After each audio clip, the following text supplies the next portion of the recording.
This episode of Scab Talk is brought to you by Lethal Gaming Gear. And welcome back to Scab Talk, everyone. Today's episode, we're going to be discussing some new Tarkov patch notices that we got current and upcoming in the future, followed by results from the Flea survey. Well, not technically results, but we have discussion pieces that we'll talk about in regards to that.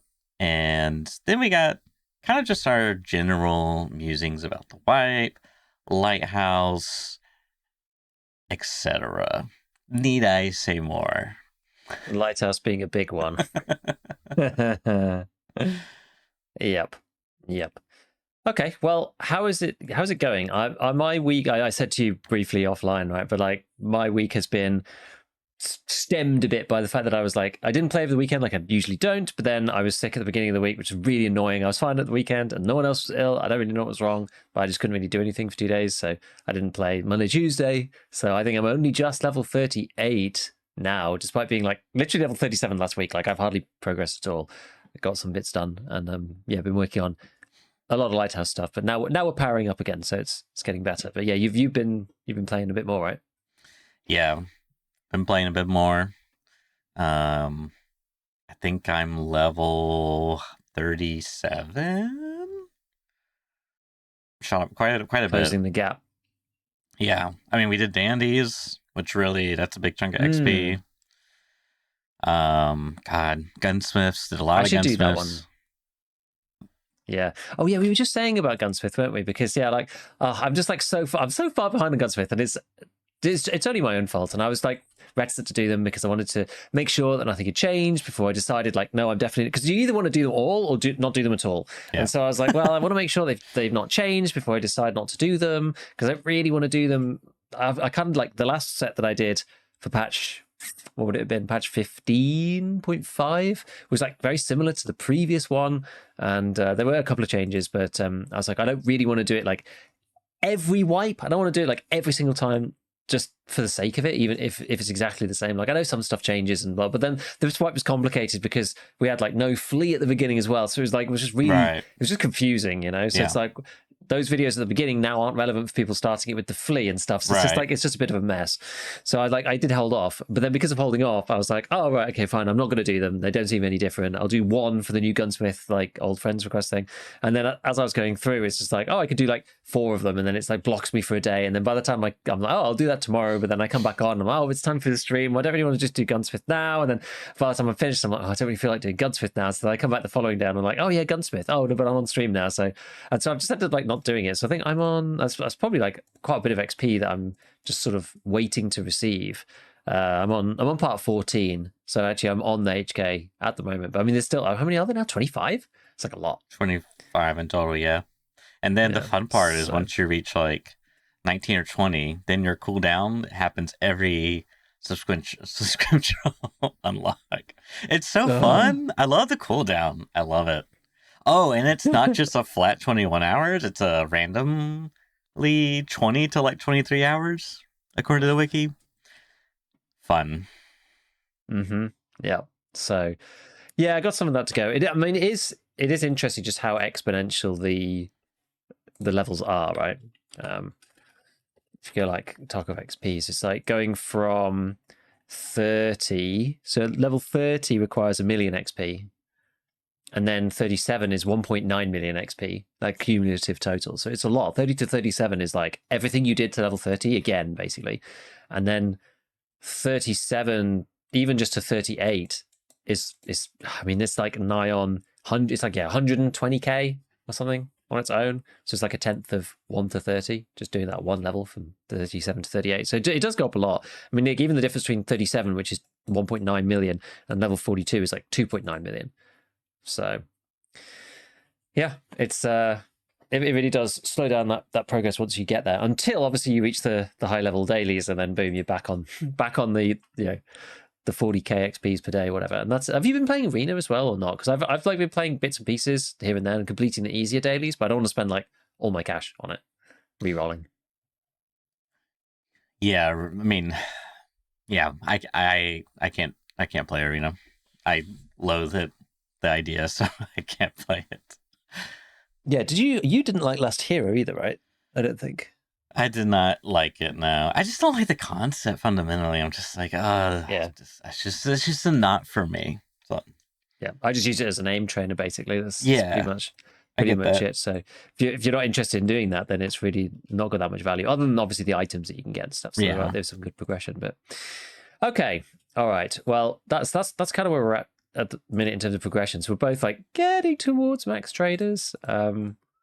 I mean, max trade doesn't really matter that much now. I feel like you get to the point where it's like, once you have Prepor 4 and Peacekeeper 4, you can buy, PP ammo from Prepor, and you can buy 5601 from Peacekeeper, and then you do a certain, whichever combination of quests you like to get class 5 armor.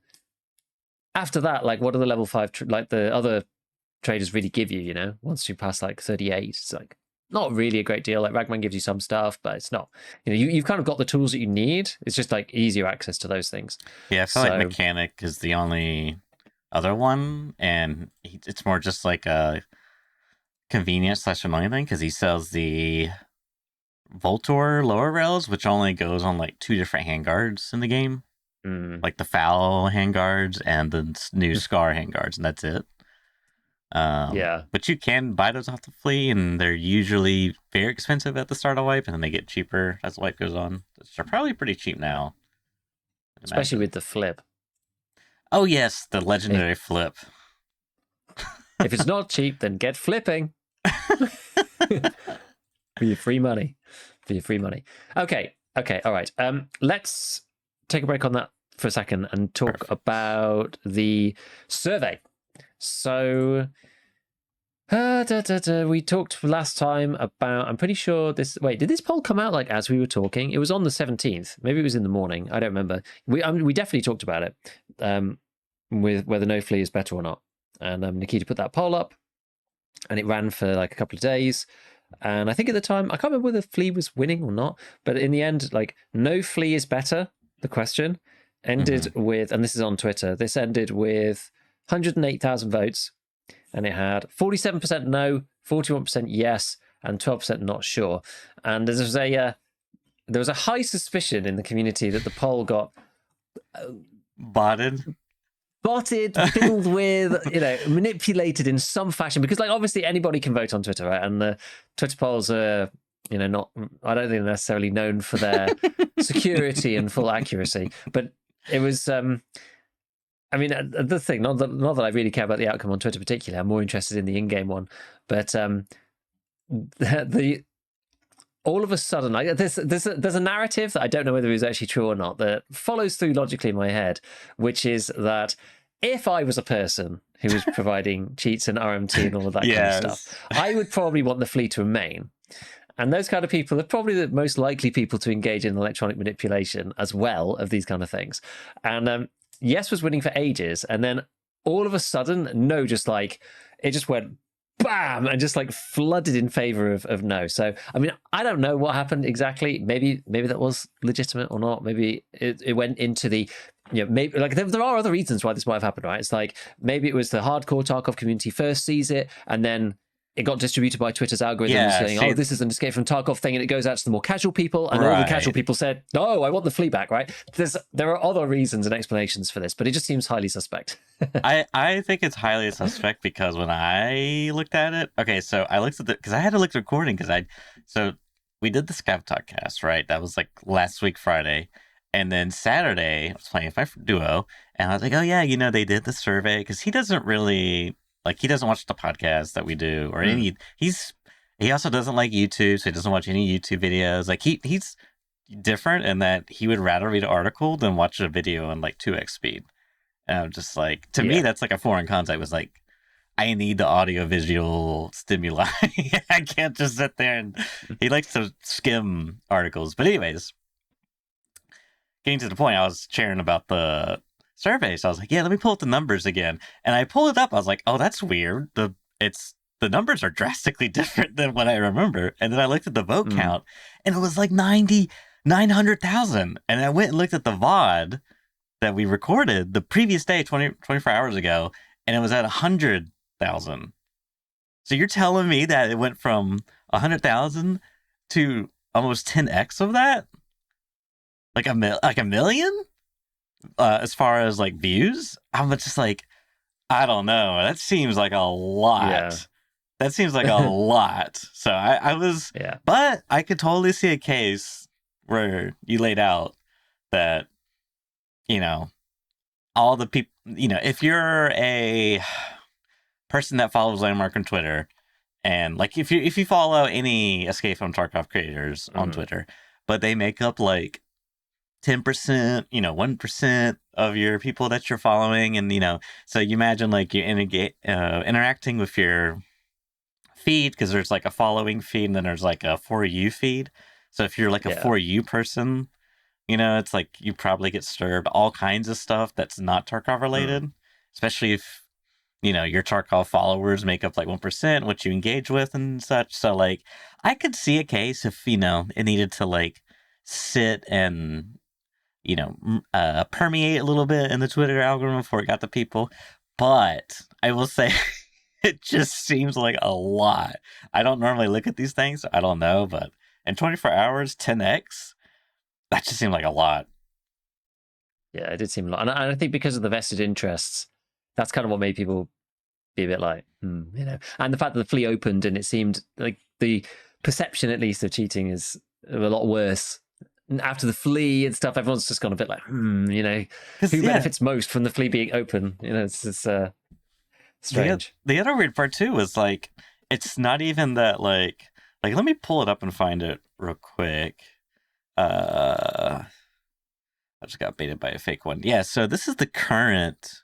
Oh, I can't hit that button anymore. This is the current where we're at now, which is 41% yes, 46.8 no, 12.3. Now, I want to say when I saw it initially, um, that on that Saturday, that the numbers were a little bit greater in Gap, but I'm not positive about that. I don't Um, remember. yeah, I've had the interesting. The view count hasn't gone up that much than what I previously seen a week ago. But anyways, nonetheless, if I recalled, it seemed like Not Sure was at like 8% versus what it was though. Friday was like 18%. So I don't know. It was kind of uh yeah, someone mentioned that exactly what I'm saying. So I don't know. It seems kind of suspect. Now it seems a little bit more balanced out, but I will say the Twitter algorithm does make a lot of sense, because if all the core audience, which is like the Tarkov creators, right? It's like their job to do these things, right? And so they're probably like their following is probably like 50% Tarkov related and streamer related and such We'll see it things. first, right? Exactly. And then it will trickle down algorithm economics. So I I don't know. I'm also kind of 50-50, but just as the last thing, it makes sense that, because I was thinking like, okay, why would cheaters have anything to actually gain from the flea market, like realistically? Because you don't really like sell, like you don't. It seems like the buying rubles thing isn't really direct anymore. You know what I mean? Like you don't. I don't know. Point being is like I feel like to me it makes sense they would want the flea, not because they could like give someone money through the flea, but because they like get more money from the flea. Like if you sell Yeah, by earning or whatever. exactly, if I sell like therapist splint versus if I sell it in the flea, it's like 10x the value, maybe even more. So like things like that for me makes more sense that they would want to like do stuff like that, because you just have like more Yeah. money to work with and such. So I don't know. And selling like, colored labs cards and stuff like that, right? If you just got like the loot It's hoover true. on, That's true. Yeah. ESP, you could just go around and, a red. I don't know. I think they sell to therapists for, to be fair, actually, oh no, these are only one use. Yeah, I don't know. I think they sell to therapists for like a mil now. I think everything got cut by 10 because of the 10 use thing. But they're selling the flea for 2. So it's like double the income. Just speeds up the runs, I think is the Yeah. deal. Yeah. But yeah, I mean, I don't know really. I don't know. So, so nobody can ever really know about how manipulated that was, but it's interesting nonetheless. So the main takeaway, as we said last time, is people just being like, use the in-game survey. Like everyone was just like shouting from the rooftops, please use the in-game survey. Like even Pestily was just like, almost like, you could read his tweets just be like head in hands. I've been asking for the survey for 5 years and then they've done it. It's in the game and they're just not using it. He was like so frustrated. And so they did actually end up writing Nikita said, hey, we're going to put it in the game. Like everybody just chill out. Like, don't worry about it. And they did end up putting the survey into the game, which is good. And it was basically, questions aimed at gathering the additional player feedback on the functionality and accessibility of the flea market. Upon completion, players will receive an in-game award. So you got 2 tank batteries. Everyone got 2 tank batteries if you completed it. I thought I got 2 car batteries. Oh, sorry, not to, you're right. You're right. Car batteries. Oh, okay. Car batteries.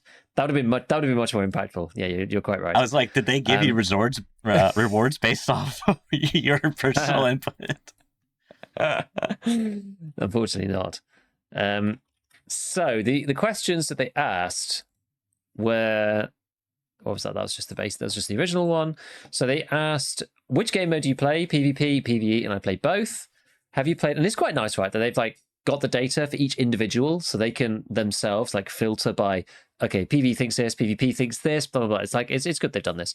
Have you played Escape from Tarkov when the flea market was closed? Yes or no? Good basic questions to ask, but it's useful to have that information. Did you find Escape from Tarkov more engaging with the flea market closed? Yes, no, or not sure. And then, what major challenges did you face when the flea market was closed? Which is, that's primarily stuff that people were kind of complaining about. So, like inability to purchase keys needed for quests was the only one that I ticked. Personally, for the avoidance of doubt, I said, was it more engaging with the flea market closed? I said yes. I think it is. We've talked before about the unbridgeable gap between people who want to play casually and people who want to play like a hardcore game, and it is just, those 2 games are different. And some people, like, whenever I put out a take on the Flea or whatever, half the people are just like, yes, this is exactly what we need to do. The other half are just like, are you brain dead? Yeah. Whenever I say anything about it, right? And it's like, the community is quite split on this stuff. So, but it is harder. Things like finding raids for the Hideout is like, it is harder, and it's harder for casual people. And I think maybe they could adjust some other stuff for that. But before we get too ahead of ourselves. So major challenges did you face with the flea market closed? Me was really only keys for quests. The rest of it was sort of, I guess, like workable, like what you could work through the problems of the things you needed, except for keys, because it's just like, other than the ones where you could get them in certain specific ways, they're just like RNG, and there's nothing you can do. We talked about incremental progress previously about how it just doesn't feel good, but with barters and stuff, you feel like you actually can do something. The other ones were like inability to purchase equipment items, inability to purchase meds and ammo, difficulty completing in-game quests, requirement to find found in raid for hideout upgrades. I bet a lot of people will click that. I won't be super upset if they do end up unwinding that or like relaxing the restriction or something. Inability to craft certain items, did not play when the Flea was closed, did not encounter any difficulties. I think like that's the found in raid for hideout is probably one of the most unpopular changes, and I think so. even though it extends out the early wipe and like gives you something to work on, it like disproportionately hurts people who are more casual, because it's like a money source that the chads, it's less valuable for the chads because most of the hideout money is as a function of time as opposed to a function of like effort or skill or anything, right? And the casuals play less raids in the same given amount of time.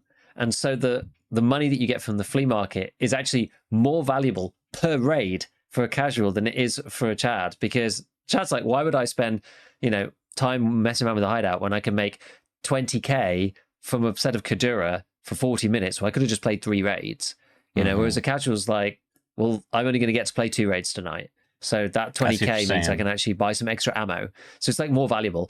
And then because of the found in raids, because the found in raid stuff specifically means that you need to hoard more stuff, it then disproportionately affects standard account players as well, who are more likely to be the casual guys. It's like I like it, but like the way that it affects the player base is like, it hurts the people that most that like don't need to be hurt anymore, by the game. So like I do appreciate that a lot. I mean, I would quite like things to be handed in like as a middle ground. I mean, it doesn't roll it all the way back, but like either just get rid of it, or the middle ground for me is like be able to hand in partials. You need Which like only 14 bolts for this. So one of your yeah, points that you made. yeah. The other one being somehow redesign the flagging system such that an item, like it has to be found. You can't buy it from the Flea. It has to be found in the raid, but you can put it in a secure container and still use it. Right. And I was just about to say this. I'm so glad, because it was like I was gonna be like, and on the matter of secure containers, because it is to me like now we're at a point where it's like, well, what's the purpose of the secure container? Because like, what else am I gonna put in there? It's like I might as well bring my duo. I was looking at his when you're loading, and you can look at your friend's loadout, and I was just curious, and like, he's like level 38 or something, and he's got all of his meds in his butt, which like he plays differently, and I don't I'm not one to like I don't He's a strange boy. No, he just plays how I don't want to, like, for example, I noticed he had an emod stock on his G36, and I didn't want to be like, actually, since you're at this trader level, the most optimal stock to use is the new Diamondback one with a rubber butt pad. I didn't want to be that guy. I'm like, you know what? He probably has his reasons why he's using it. I'm just going to let him use it. It's fine. It's fine. He can use what he wants. He doesn't have to know about every single meta thing and ruin his entire Tarkov experience, So, but it's just like, you might as well just bring a Grizzly and because you're never putting what are you putting in your butt these days? Keys? Like, what do you put in your butt anymore? It's just weird. Yeah, I think like one of my old hangovers that people have picked up on occasionally that and they're just like, why do you still keep the alley splint in there? And I'm like, I don't know, like 5 use. It's like, I use it across multiple raids. People are like, sure, but like, they're like 12k. Yeah. Like, I have no qualms at all about putting like a grenade or a propotol in my hotbar. But like, put my alley splint, no chance. You'll never catch me putting the alley splint in the hotbar. And it's like worth less than the propotol by like 2 times sometimes, It's like, it's crazy. It's like, it's one of those things of just like, I don't want to have to go and find it every time. If I forget to bring it today, break my leg, I'm really super screwed. Exactly. Yeah. I get that. So no, it's funny. Yeah. No, so I think those are the two main things. Is like allow the old butt bolt. Yeah. And the partial hand in. Obviously that then we've talked a little bit about like making the stash space stuff like cheaper and stuff for standard account people. But yeah, I don't know really. I think those things would certainly help. Yeah. But again, it's like, I don't know.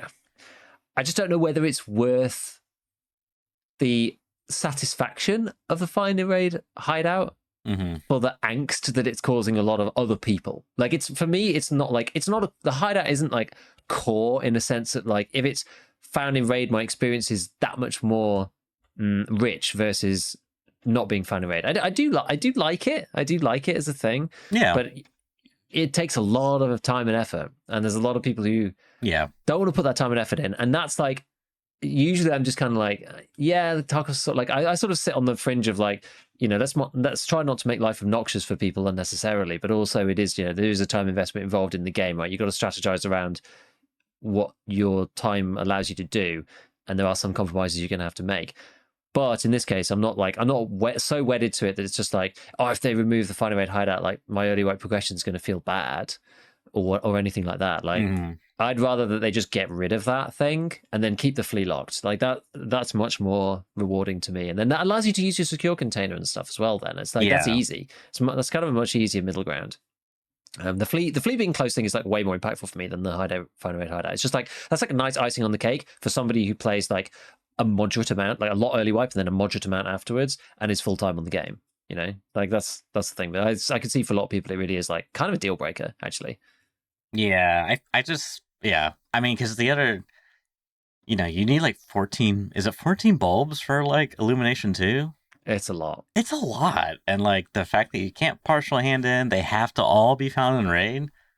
And like, if you're a casual, let's say you're a blue collar Tarkov PvP enjoyer, you grind out, you get to play maybe a raid a night on the weekdays if you're lucky.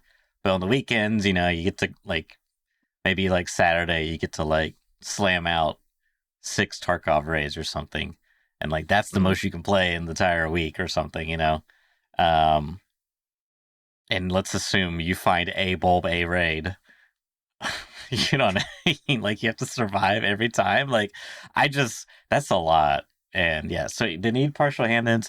I would say too, like if they think they want to try a flea market list wipe or something in that regards, like for me, you have to look at the hideout requirements, the hideout crafts, and the barters, and be like, okay, how can we make these more suitable around a flea market list wipe? Because like Yeah. some of these things are just like I'm convinced that they made some of these requirements when the flea market was a thing.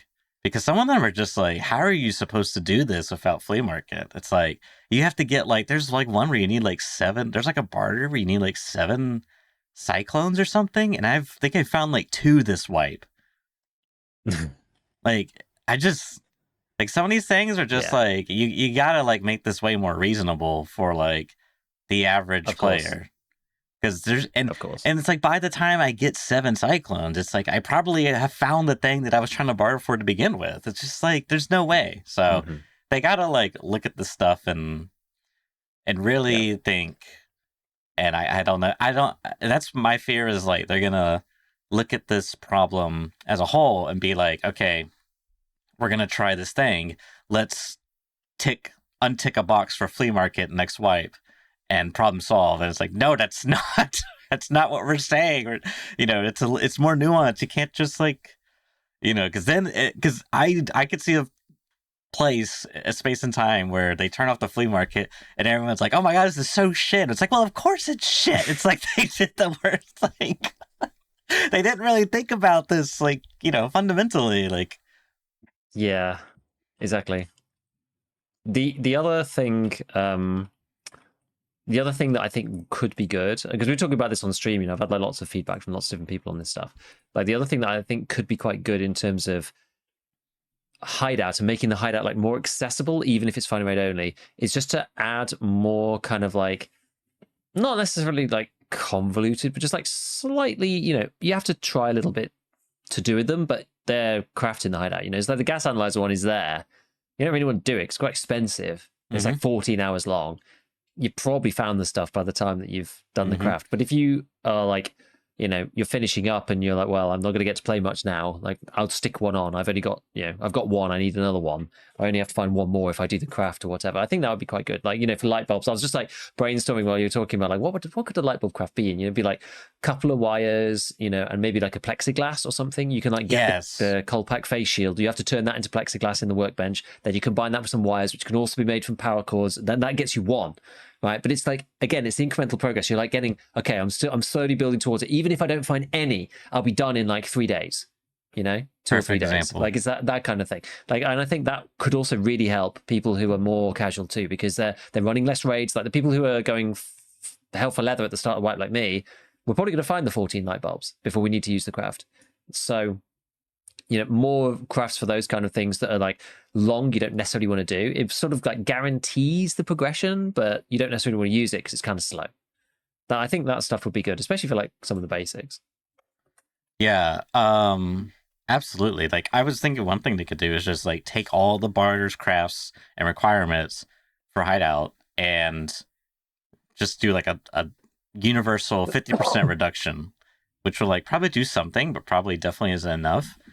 But I wish I could see the thing. I still got this stupid craft going. But What are you trying to look for? there's The like OFZ shell. no, there's like this ridiculous LCD craft, like weird because there's like barters for it and there's like crafts. Like it doesn't make any sense. Why would I want to take 4 good LCDs and break them down to 4 bad ones? And then it's like, well, there's a barter I can do. I can exchange. Uh, what do you get? You get 1 LCD for 2 broken on mechanic, and I'm just like, what? And then they have one where you can make an LCD, which requires a broken LCD. Yes, and it's like, so you can take 4 good LCDs and break them down to 4 broken, and then you could take, I think it's 1 broken LCD plus some various components and make 1 whole LCD. Like, I don't know, it's just like, and you said you brought up the gas analyzer one. I think that's another good example. To me, like, when I look at this, it's like they added this at a time and place where, like, the flea market was hyper relevant and, like, people were complaining about gas analyzer quests. Are like, okay, here's our solution. Here's a very expensive craft you can do. And, like, but if you take that out now, if you just, like, instantly ruin the flea market, this is an annoying craft to do. Like, I think I have maybe found like 5 to 6 Geiger counters, and, like, yeah, the other stuff's pretty easy to, like, get a hold of. You hit filing cabinets for the AA battery. Elite pliers might be a little tricky, but I guess there is a barter for it. And then the magnet, you have to do a craft. You need a hard drive, you need a magnet, and then the wires, you need power cords or wires. But, like, I can't, if I'm crafting a magnet, I can't also be crafting wires, right? So I don't know. It's just like, can we make this a little bit? And then you got to add on the fact that I think you said it's like, what, 21-hour craft, 13-hour craft, something? It's a lot. Yeah, it's like, oh my God, just like make it a little bit more. I'm not saying make it trivial. I'm just saying, like, can we make this in the context of no flea market? That's really what I'm saying. Because then I feel like it would be way more. That's my fear, is like they're just going to flip it off, and then people are going to be like, oh my God, this is the worst thing ever. And we're not going to be able to make it through BSG hot fixing everything. You know what I mean? By the time they get to the hot fixing stuff, it's going to be like, no, turn it back on. This is awful. Anyways. Yeah. Yeah, no, it's tricky. It's tricky. It is tricky. So I don't know exactly what they're going to do. I do think those things are the main ones. It's the keys for quests and then the fan-made hideout items for the hideout. I think those are the two. I think the rest of it was, like, kind of all right. Like ammunition, whatever. Like, you can find that stuff, meds, you find the things. You just, like, make do with what you've got. It's like you can't make do with what you've got if you need a key to get through into the room. You're just stuck. And the same for the hideout. If you need, I mean, some people get really unlucky about it. You can't find a measuring tape, or you can't find something really basic like toilet paper or whatever. You just don't get the RNG roll for it, and you just can't get it. And I had a wipe like that where I just didn't find a measuring tape until the Flea, and I was in woods like every raid, like looking through all the tools, whatever, just didn't find one, and I got to 15 and had to buy one, and that, like, started off my Flea. But it's like without it, it's like really painful, especially early, because you can't craft Salewers or anything. There's like that's like half of the alternate route to doing some of these other things, so it's a bit painful. The other questions that they had on here was, what changes would you make to the Flea system? And it's like, it's a bit of an interesting mix of stuff. Allow listing offers only for barter trades. I'm not exactly sure what that means, whether, like, you're only allowed to post a barter, or whether only barter items are allowed to be posted. I wasn't 100% sure. I took it as, like, you're only allowed to post a barter. But that would be, like, super weird. And that would be weird. Just doesn't really work with where the game structure is. But your other thought I didn't even think about, which could be the case, right? Like, it is a pacifist flea market, no weapons, no armor. Yeah, maybe. There's like, limit the items available for listing on the Flea. It doesn't really specify how or why. So it's just like, limit what exactly. So it doesn't really say what it might be. Remove all restrictions on listing items on the Flea. Don't we already have that? Well, we've got class 5, guns, ammo. Oh, okay. Like, it means, like, lift all of that stuff. Introduce specific operating times for the flea market, e.g. weekends only. Now, this is an interesting one, because I've seen this be bandied around a few times. And, like, I understand the place that this comes from. Yeah. I can see why people think that it might be, like, I can see why people suggest it. I think it's a terrible idea. I can't see why this would actually work. Simply because, like, the Flea's only allowed at a certain time. Okay. Well, like, what if your Joe blogs you're busy and you can't get on for that time? It's like, okay, well, you're out of luck. You don't get the Flea for the next week. Whereas, like, everybody who can play the game a bit more routinely can log in, stock up. And it kind of incentivizes, like, using the Flea, but just for like hoarding and stockpiling items. And I'm just not sure if it really incentivizes the player behavior that we actually want. It's like, oh, the Flea's open. It's time for me to buy my 50,000 M856A1. And then, whoever is just like away for the weekend for whatever reason, or they're busy, and then they get back and the Flea's closed again. And they're like, well, now I have to like really hoard for 2 struggle weeks through instead. for the next week.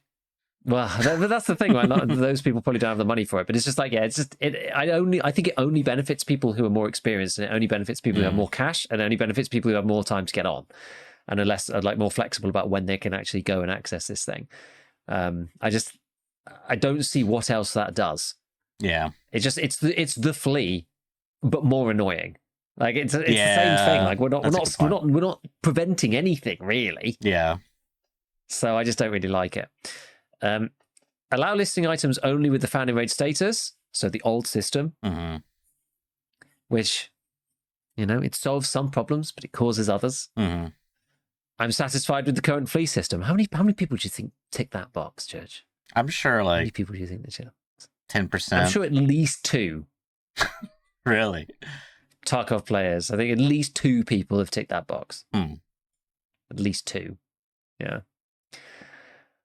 And then the final one was, in your opinion, what is the most optimal operating format of the Flea? So 2 weeks after wipe, 3 weeks after wipe, 1 month after wipe, 2 months after wipe, unlock the flea market following a global event, close the flea market based on a specific PMC level, which is kind of interesting. Like, close the flea market based on a specific PMC level. Does that mean... Right. Once you hit level 15, you can take that 2 ways. lose It's like yeah, can you imagine? So you're such a Giga Chad, you get like ejected for being just a mass murderer. Basically, you're no longer part of Tarkov society. If you've got the neutralizer status in your PMC, you're like banned from the flea market. I don't know. I think that still means the level 15 thing, but you get to max level and like, congratulations, the flea's gone. People would think twice about progressing as fast, wouldn't they? But anyway, I don't know. Remove the flea market from the game entirely. Keep the flea market open from the start of the wipe, and then the scheduled flea market thing, i.e. only during weekends. For transparency, I ticked 1 month after a wipe and unlock the flea market following a global event is what I ticked. Because you could tick multiple options. So I ticked those 2. I was just like, yeah, open after a global event so people kind of know when it's coming and feel like they could participate in it. And then I think 1 month is like enough, because my personal opinion is that I would kind of prefer it to like not come back or something, but like in the context of the broader picture of Escape from Tarkov, we've still got traders levels 1 to 4 and people who are achieving level 4, like me and you are kind of getting to max traders and we're like 1 month in. So we won't really be affected by the flea market being shut that much after a month, particularly because I can buy M856A1 now. So it doesn't really matter, and class 5. So it hardly matters. So it's like, okay, well, now we'll open the playing field. Now the people are getting to max traders. I think it's more fun at the beginning when everyone's kind of on a level playing field. And it's like, oh, you got to level 2 first, or this person picked up this round, or this armor, or whatever. But in this like not hardcore game that we're playing, I think that you're better off, if you are going to have the trader levels where they are, then you kind of, this is the problem. Everything's circular because everything depends on everything else. It's like if there weren't traders, it's like, oh, maybe we should just keep the flea off completely. But given that there are traders, well, you want somebody who's joining a month into the wipe to actually be able to access the flea to compete with the people who've got access to stuff, because otherwise the game's like purely miserable, starting late. So that was why I ticked that.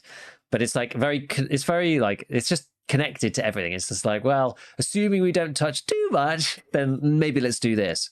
But yeah, I don't know. We'll see. I mean, I'm fascinated to see what happens. I mean, there was a post actually from, I think Airwing posted like, and we're going to get to see the results, right? Right? With like the Star Wars meme with like Anakin and Padme. And Apple posted back being like, kind of maybe, but also no, but also sort of. Which was like, oh, what? And we're like, no, we can't share with you the exact results. But then Nikita later posted and just saying like, yeah. So, I don't know. I guess they will. I'm interested to see. I'm fascinated to see what people said, especially with like rather than just being like yes or no, like the slice. If we could get to see some kind of any kind of granular information about like who chose what, that'd be cool. Pie charts. I need it all. Give me all the visual data. Lay it all out for me. Exactly. Yeah, just give it to me in a big CSV. That's what I want. Here's our initial data. Here is the downloadable CSV file if you want to make your own. Yeah, that'd be. Oh, It's yeah. going to download it straight into my brain. Just upload it. Yeah, I Straight think into my head. the last one, I selected 1 month as well. And then I selected close the fee market or just remove entirely from the game. But as I said, it's just like, I almost like, I mean, I do kind of hate taking that because it's like so much more nuanced than that. Like, I don't know. So we'll see. Oh man, I know for me personally, for myself, I just enjoy playing without the flea market. But I have noticed that, as you were discussing earlier, or we were discussing rather, is like once you get to, it's actually interesting because I feel like I would prefer them to adjust the traders a little bit because now that I have Prepper 4 and I have Therapist 4 and I have, who's the other one at level 4? Jaeger, and I think that's it. I need to do more Peacekeeper quests, which means go in the shoreline basically. But I have the level requirement, just not the rep requirement. And I had exactly that before. Like, that was what I was doing this week. yeah. So, but I'm noticing that like level 3 and 4 traders like basically have everything all my, it's like I don't even need the flea. You know, it's like, what's the flea even giving me at this point? You know, it's just like, well, sometimes they're cheaper and sometimes they're not. You know, it's better to buy from a trader versus the flea, but like sometimes they're the exact same. So like I don't really know. I guess what I'm trying to say is like once I get level 3 and 4 traders, it feels like I'm getting a lot compared to like level 1 and 2 traders. Because like level 1 traders isn't even like, you don't have to do anything. You get that innately, right? And like level 2 is like kind of low requirements, but like level 3 is like it goes up pretty fast. I feel like the jump from like 1 to 2 isn't a lot, but from like 2 to 3, it's like, okay, we're getting something. And from like 3 to 4 is like, okay, now it's just like I got everything. Like, so I don't know. It's like I feel like I would like the 1 to 2 to have a little bit more stuff that's also like less annoying. Like for example, it's like you can buy like a PPSH mag, but you need like to do a barter for it. I think maybe it's the drum one, but you have the drum, I think. Yeah, but you have to do but you can only get it on like level 2 prepper, and it's still a barter. Like I would almost feel like have like a barter on level 1, and then on level 2 you just buy it straight for cash. You know what I mean? It's like I would like, I guess what I'm also trying to say is, because one thing I do like is Prepper 4, they have that new AK stock for the foldable AKs, the Zukov Evo stock or whatever. And it's barter only for vodka. And I do like that. Instead of it just being like straight cash, right? But like some of these level 1s for like, I mean, like 5 DVD drives, 5 UV lamps, and a weapon part. Just like, how am I ever supposed to get this at level 1? Like, level 1 for me should be like 90% of it's cash. And then as you scale up the traders, more barters get introduced because you need so many barter items to do like task, hideout. You know what I mean? So it's like, why would I want to choose between yellow pliers for my magazine? It's like you can take a 20 round mag for your Keter, or you can give a yellow pliers for a 30 round. But you have to give up doing your quest / hideout upgrades. It's like every time I'm picking the 20 round Keter mag so I could do my, so making those like a little bit more reasonable, I feel like would be a nice quality of life thing. Yeah, I agree with that. I mean, I just still think that the traders just have. I've like kind of gone back and forth on this. I still just kind of think the traders have like too many things at the top level. But then again, it's like where do you draw the line? Because then if you do that, then like is the next thing a problem? Like I don't know, it's hard. I mean, I guess like because I always look to like PP and MIP5 6A1 as being kind of like powerful stuff, but it's because they defeat class 4 armor, I guess. But it's only 50-50. I don't know. Maybe it's okay. But yeah, the thing is, you could buy everything from the trader at some point. There's just not really any scarcity when you get high enough with them. And the flea market's really a mechanism just for making certain things cheaper. It's like you can buy a Basically. full loadout from the trader without any issues. It's just sometimes there's cheaper stuff like, you know, Salewers. It's like, well, I can buy Salewers at level 4 therapists. You can buy them in cash. But like, I just think more stuff that's like actually good should end up being like finding raid barters, for example, something like that, at like the Yeah. top end. So it's like you have access to it, but you know, you don't just have unbridled access. I talked about this at some point another time somewhere else. I can't remember. Mm-hmm. Oh, it was on Twitter actually. I made like a big thread about it.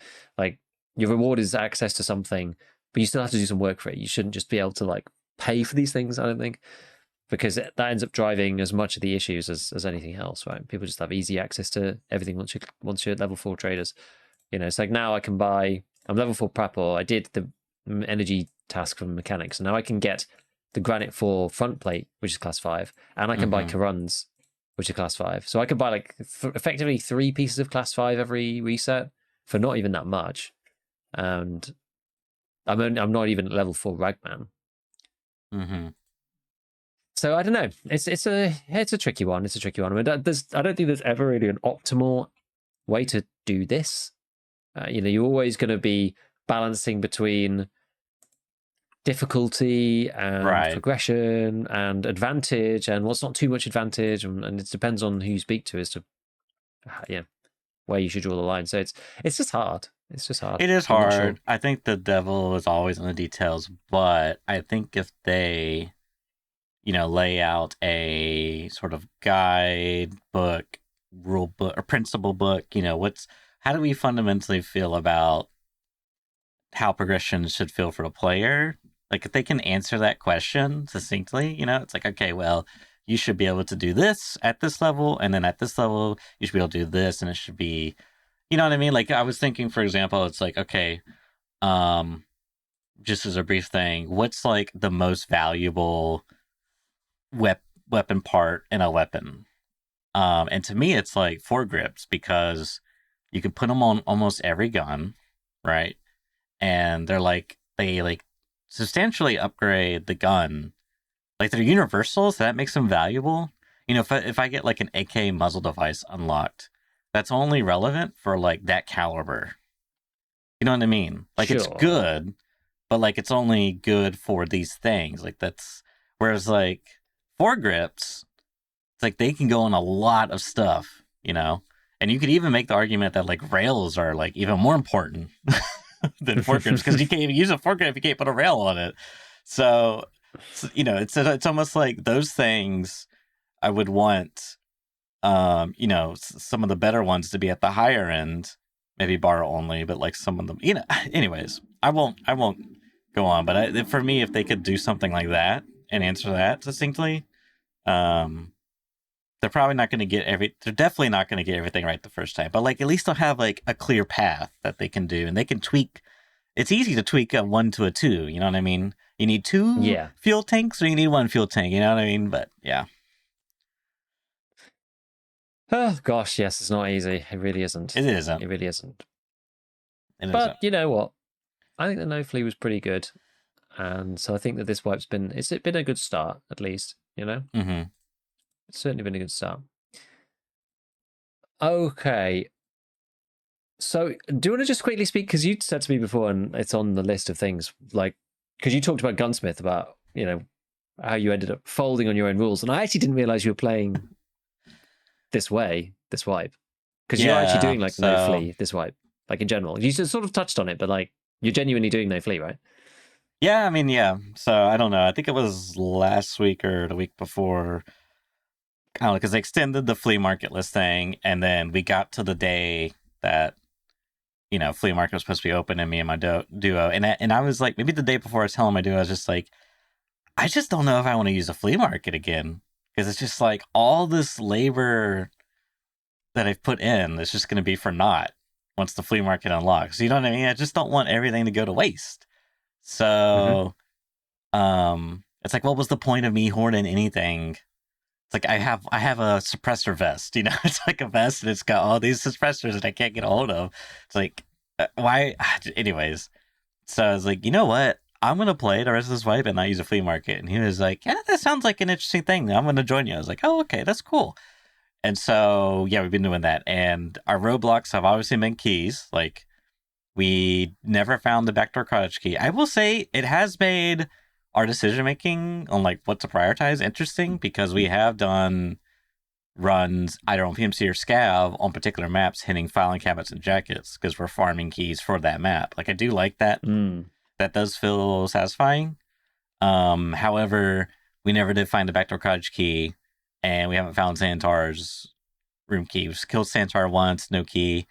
So I don't know. It's like I think if you're gonna have a quest chain, you know, the gate to it be find the key. I just don't know if I like that because find the key usually ends up meaning hit scavs, jackets, and filing canvas. And it's like how many times do I want to grind for that? It's like once, maybe twice. You know, it's like I don't want it to be like clogging an entire quest chain. Like that's like the yeah.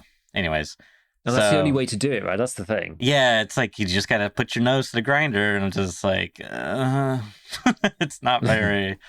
It's not that interesting. It's Yeah. exciting when you do find the key. Don't get me wrong, it's exciting. It's like, um, but even then, it's just like, oh, it goes in the butt. So it's like you just did the thing, and that's kind of what the gunsmith was for me. It was like, so what we was stuck on was gunsmith part 4, part 3, the one where you need the for the shift grip. Is that part 4 or part 5? Yeah. I think it's 4. I forget. I think it's for either You need to do way. the really annoying Barter. Yeah, you needed it, which is like 5 UV lamps, 5 DVG drives, and like 5 weapon parts. It's like something ridiculous. And I mean, the weapon parts is not that bad because you can craft them in the hideout fairly easily. And UV lamps were kind of a pain. But for me, the pain was DVD drives. It's like I would hit a PC and, you know, it's like, oh, it's a 2x1. It's a hard drive. You know, it's like, you just get unlucky sometimes. So it just took me forever to get those. Finally got it, did the thing. And like, I was like in the 30s when I did Gunsmith 4, right? I was able to power through, got quest locked because now it's like weird. It's like I'm level 30 something. I have like 3 and 4 traders, right? And it's like previously this stuff was if you try to power through, if you did power through at the start of wipe with the flea market, you're you just basically was like you had to pay a large sum of money because you couldn't buy it from a trader. People were selling these things at a high marked up value because they knew they were gunsmith things, right? But since I obviously am not running into that issue, it's like everything's just like a breeze. So it's lit because I'm buying it all from a trader. So it's literally like just look at the wiki and just like, you know, click the buttons. Like it's just not fun, right?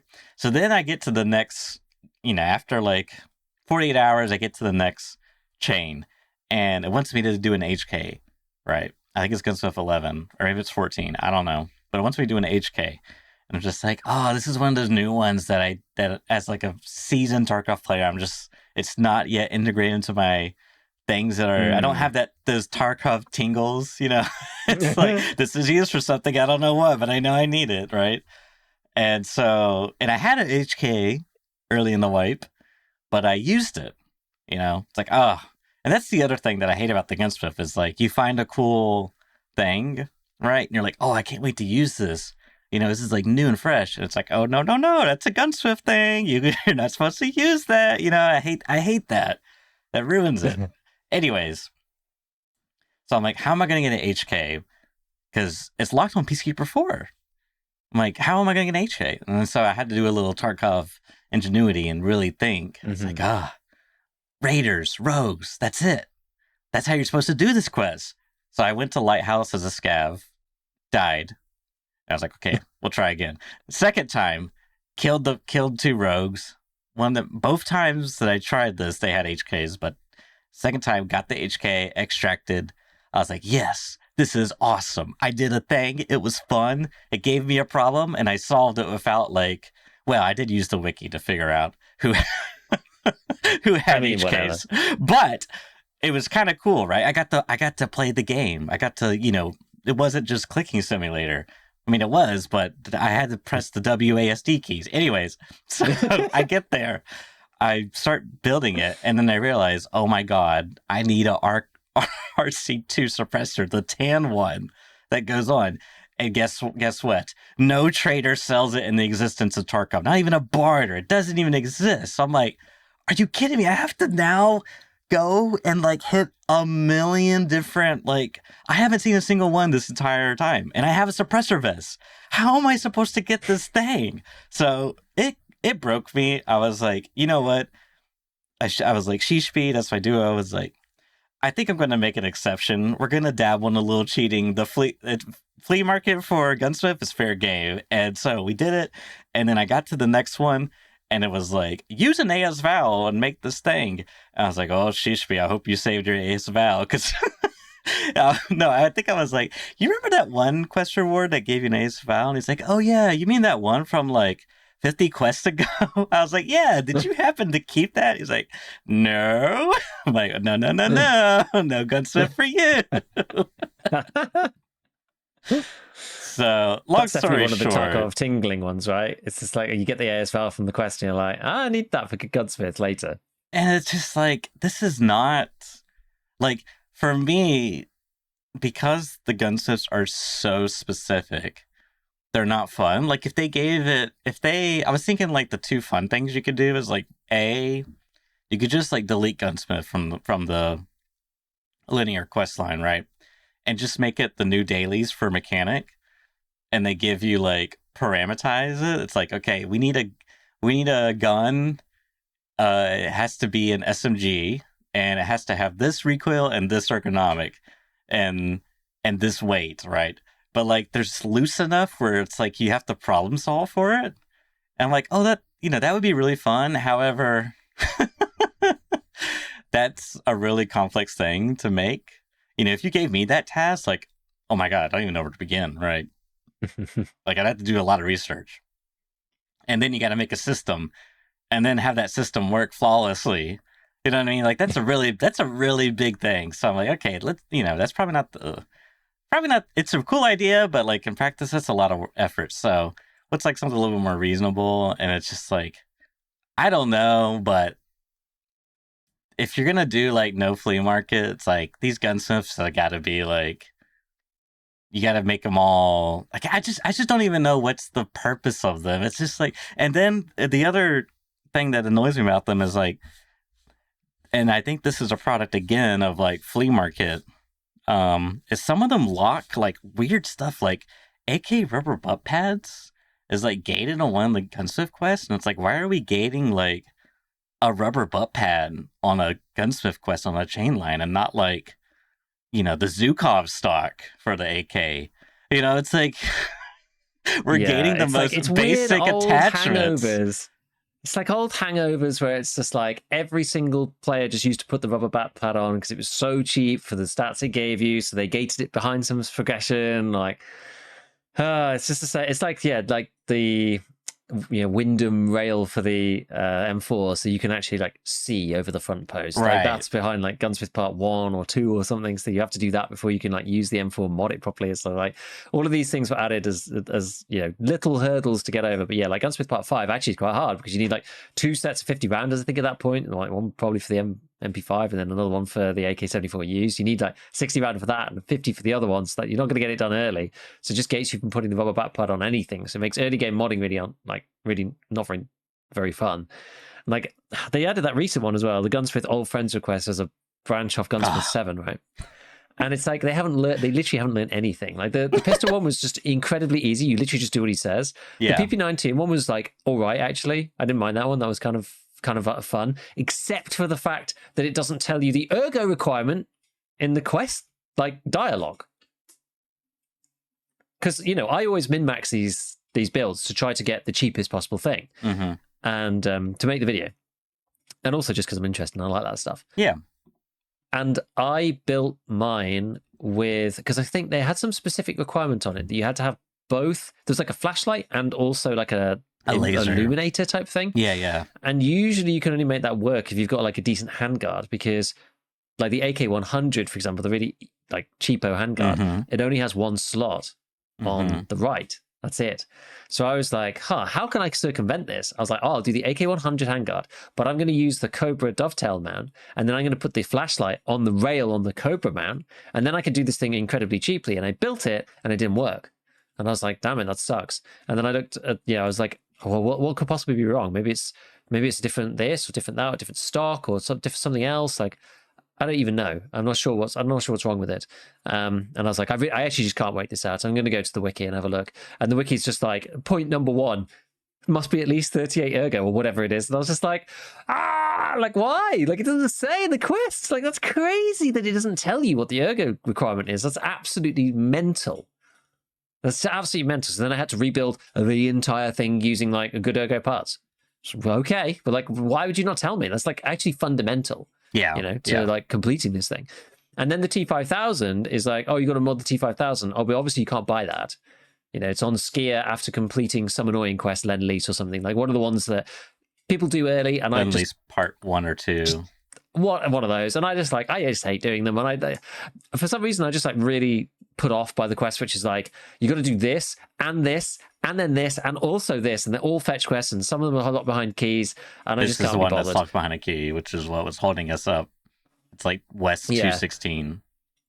So most people don't have access to the T5000, and it's like, okay, so you go on the flea market, and then I think I talked about this before, but like you go and buy one, and I'll buy a red one, but then you can't buy the pistol grip because that's not on the trader, and it can only take one. So if you haven't got it, then the weapon's basically useless, or you have to get the pistol grip for someone else.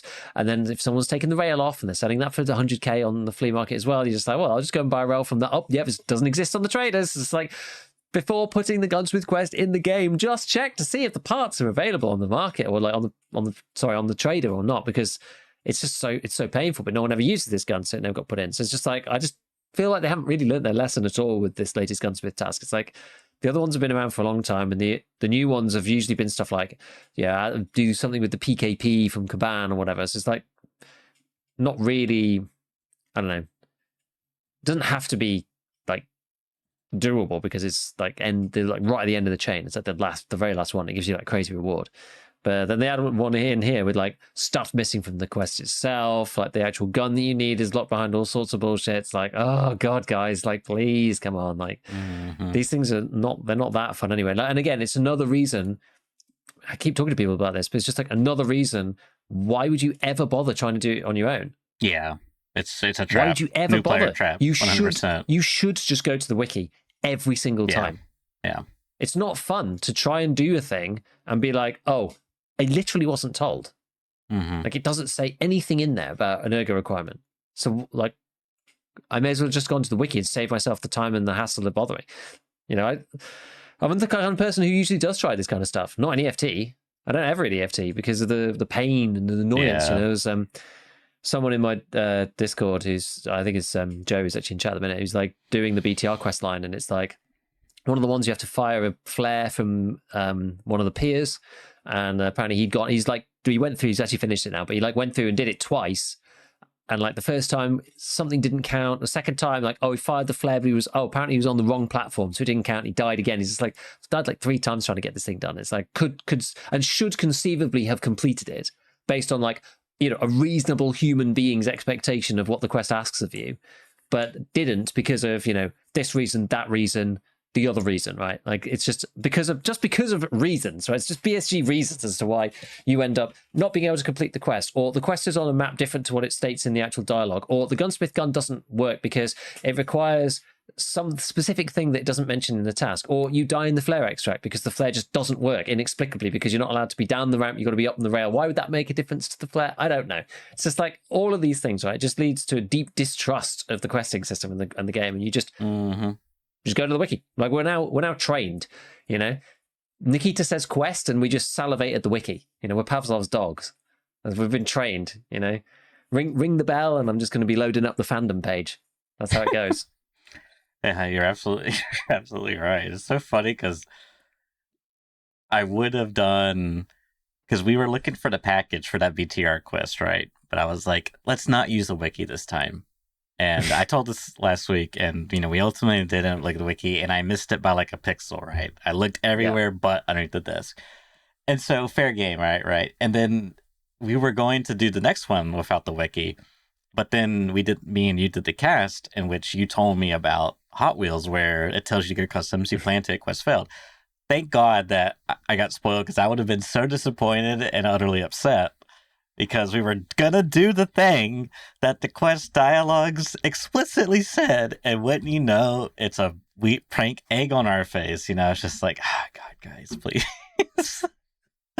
Yeah, exactly. You listen to the quest. Got you. Yeah, exactly. What? Like, what? Idiot. What kind of game does that? Yeah, like L plus ratio.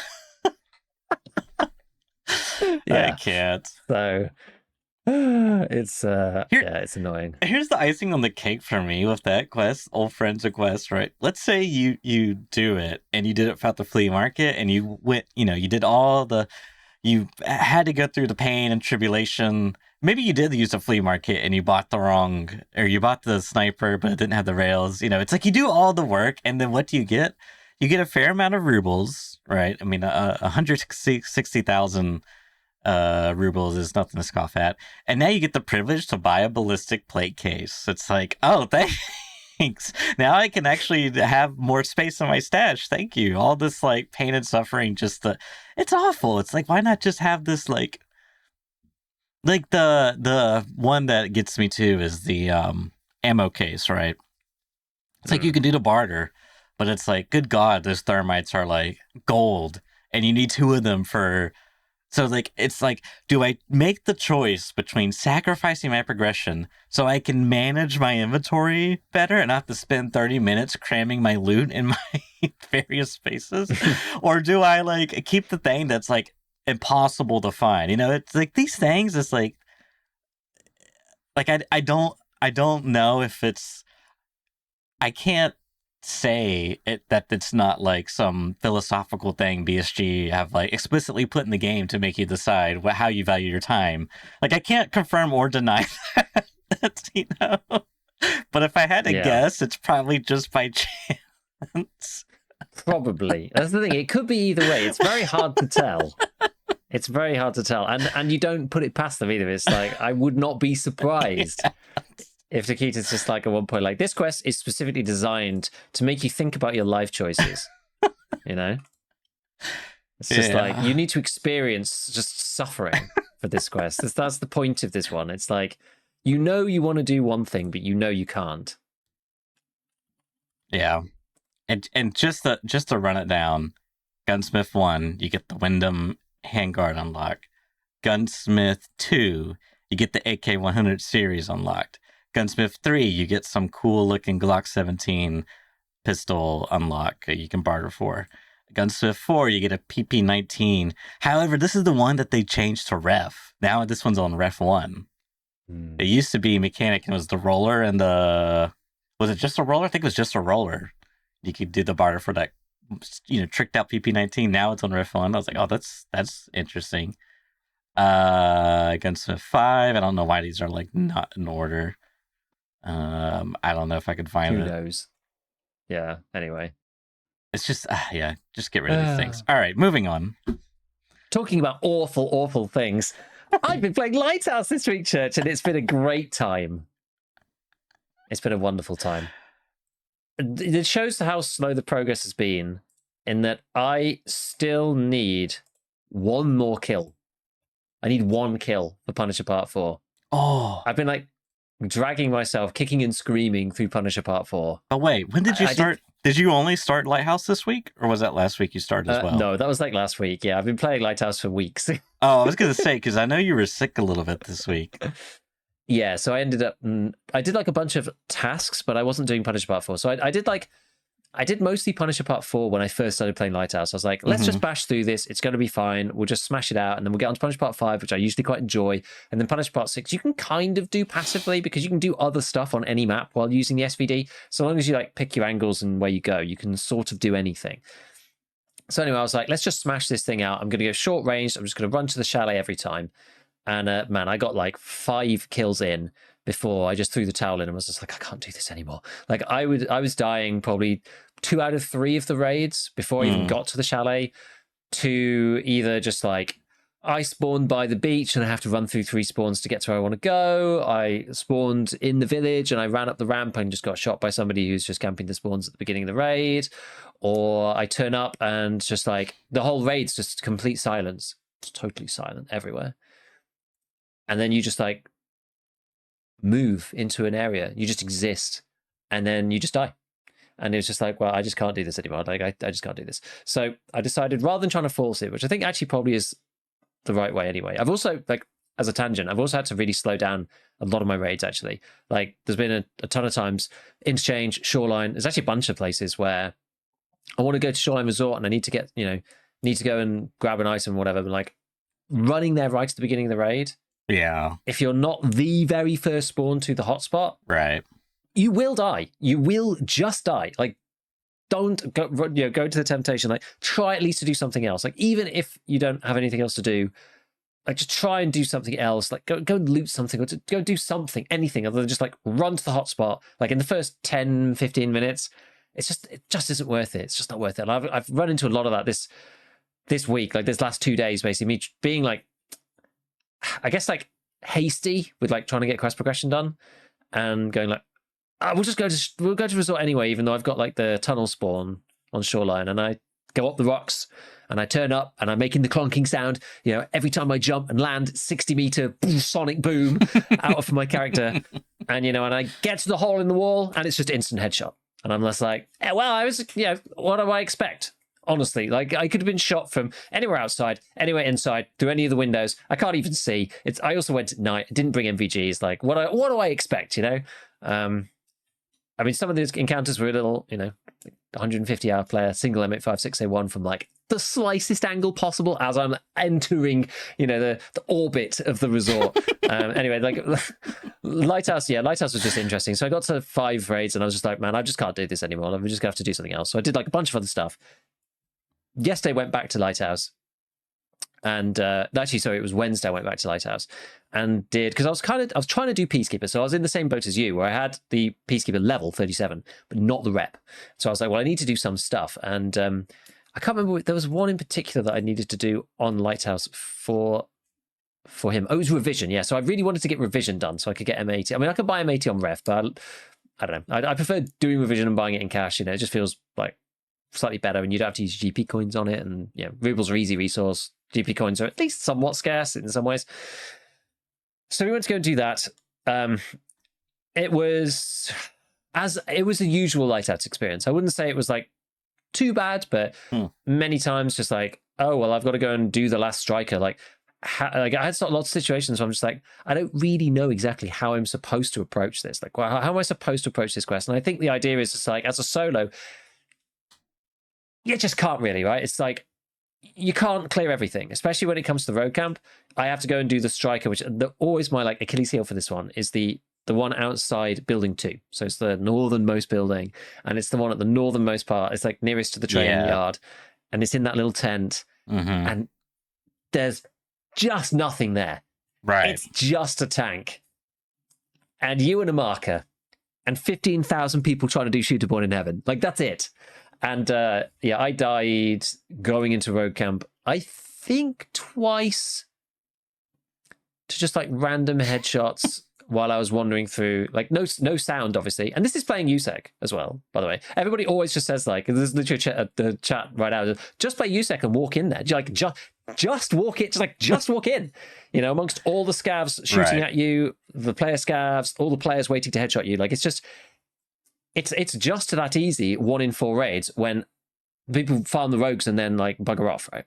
And like the other 3 out of 4 raids, like I was trying to come down from I ended up doing, this is the irony of it, I ended up completing 4 more of my Punisher Part 4 kills, because I took the stuff just in case.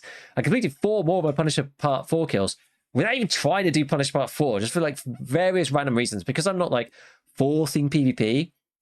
I ended up like killing people who it's like, oh, I hear a guy in rogue camp. He's me 10 minutes ago and he's fighting a rogue.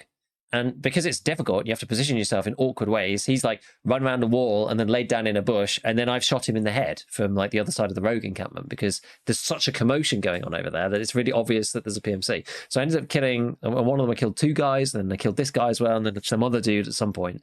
And did manage, I finally battled my way through and got it done, whatever. But it's just like, I don't know, it's impossible to clear all the roofs. How could... There's no angle really. Like it's full of claymores now and stuff up there anyway, so it's really annoying. So if somebody's on one of the roofs, I kind of knew one of the guys was on building 1, I think it was, which is the one closest to the beach. But then I sort of forgot, and I just was like, well, we just got to run. I've got no time left. And I think it was him that killed me. But it's like, how can I realistically get rid of that guy? Like, I can't climb up on any of the other 3 buildings because the way up to the buildings all face like him and his like. They're all into the middle of the camp, right? So like, you can't go up on those buildings. It's like, well, okay, well, am I going to go up onto the rocks? So I got to like wheel all the way out of road camp, go all the way up onto the rocks, and then be like trying to clear the 3 buildings from a sniper position, and then move back down again and hope that there's no scavs. Like it's just really, really tough. Oh man, it's a right one. So anyway, that's a lot of molding about Lighthouse. Long and the short of it is, there is a post put out by Nikita, because a lot of people talk about Lighthouse as usual, and he basically said, what do you think about this post from Terratex? And Terratex said, seeing lots of Lighthouse debates, but I don't think the map is that bad. It just has some flaws that cause less enjoyable raids.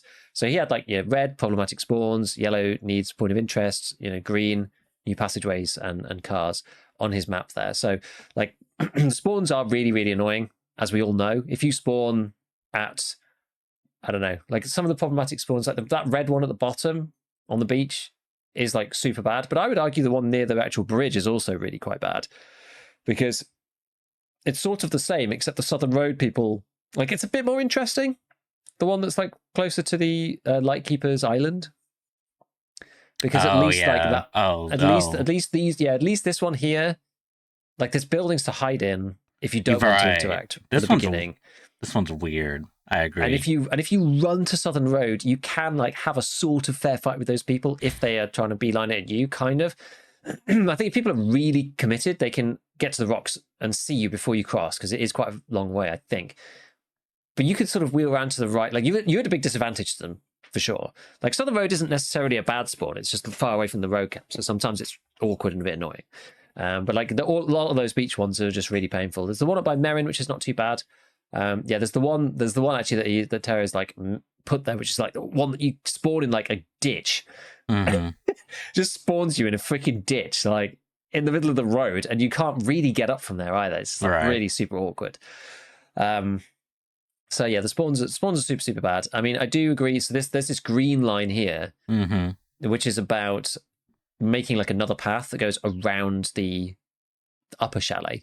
Yeah. Which I would agree with, because it's like, what are your choices now? Well, try to like mountain goat your way across the rocks in the middle bit, but you're just going to get shot, and that's really annoying. Run through the road, which is just crazy, or somehow get across, go down across the beach and then cross again. It's really awkward. There's nothing there. It's just as open. You're not as likely to die because people aren't always there. But if someone's up on Sniper Rock kind of thing, not necessarily at the top, but like somewhere up that slope, they just see you coming and they will kill you. If they're lying there, you're just dead. There's no cover, nothing. It's tough. But yeah, the false map flow, as he says, right, that's most of the problem, is that once you get to road camp, and I don't know whether we should look at it always from a USEC perspective either. It's like, if you're a bear, because you're a bear, right? Yeah. Like, there really is only one way into the road camp, and that is on the right-hand side, like the eastern side. The western bridge is entirely impossible, right, as a bear. I think you can, to be fair, you can snipe them out, I think, from a long range and then cross over, but it's just, it's a lot harder to get through on that left-hand angle and then get into the camp. Like, you can do it. You can cross underneath. You can kill the guys. You can cross underneath. I mean, one of them sometimes moves, so it's even harder. But like the right-hand angle is really the way that most people go on the eastern side. And it's just so limited on what you can do, because it's like there's mines on some of it, so you're only allowed to walk along the smaller bridge and straight in, or around the top, but like try not to go near too many of the rocks, otherwise you might just blow up randomly in one hit. or you can loop all the way around the back to the car. But like once you're at the car, it's like there is a rogue there that will shoot you on the end of building 2. Yeah. And there's smoke that rises from something over there. Yeah. There's a big smoky thing that stops you seeing on top of one of the buildings. They can still shoot you through it. It's just really, really, really tricky because of the way, as people say, the forced map flow. There's just not many places that you can actually go. And I don't know. People have been brainstorming loads of different things, honestly. And I actually think, and somebody mentioned this on my post as well. I made like a big post about it. What did I even say? Like I genuinely can't even remember what I said at this point. I said player flow is too linear. I said, oh yeah, I said the rogues are too brittle. So they're extremely easy when you know the route and the layout, but they're impossible when you don't and try to fight them organically. And I still think that that's a problem. I still think that's an issue. It's like, oh, just learn the route and farm them, bro. It's like that's not really engaging, and it's just not a good 100%. I think that maybe they should. My solution there was like they should just like roam around more, and they should have less aimbot. Maybe there should be like maybe even more of them. Like not make them not as good. Like they need to be more of a threat, right? And you need to.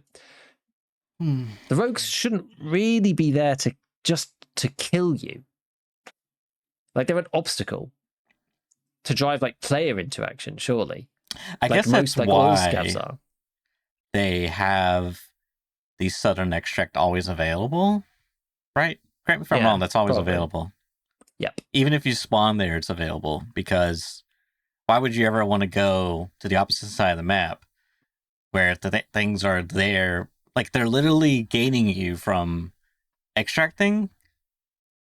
You know what I mean? Like if I spawn Southern Road and I didn't have Southern Road to extract, for me to extract off the map, presumably, well, I guess technically you could do Path to Shoreline, but for the sake of the argument, let's say it didn't exist. It's like I literally have to go car or the Northern, and if I'm a bear, they're like literally a barrier for me going to the extract.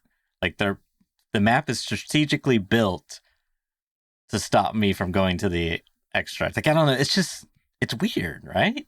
Like it's weird that the map flows that way. No other map is like this in Tarkov.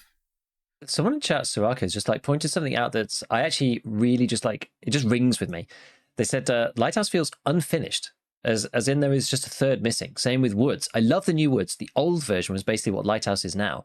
And if we think back to old Woods, right, it's like Sawmill was in the middle. You didn't really want to go in there, so you were forced around the wall, or you went across the beach, true. and that was it.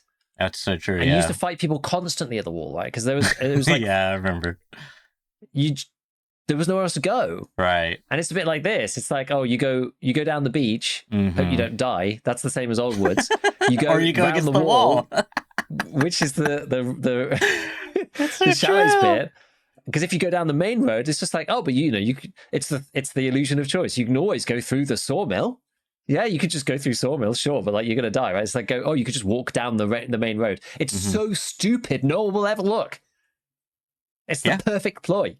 No one will ever look there. Why would no one ever camps the road? Because no one ever goes on the road. Right. So surely you could just SJ6 and off you go, But see, this is the at least Woods had an illusion where like, there's woods around you, right? So trees, so you feel safe. Yeah. Like, there's a wall, but like you could have a little playroom, whereas like this is literally like a funnel. Like you gotta go through the chalets. It's like there's literally a door for you to pap, and that's the only way. And then further on ahead, there's like a little mountain, like valley crevice with like a bush that slows you down.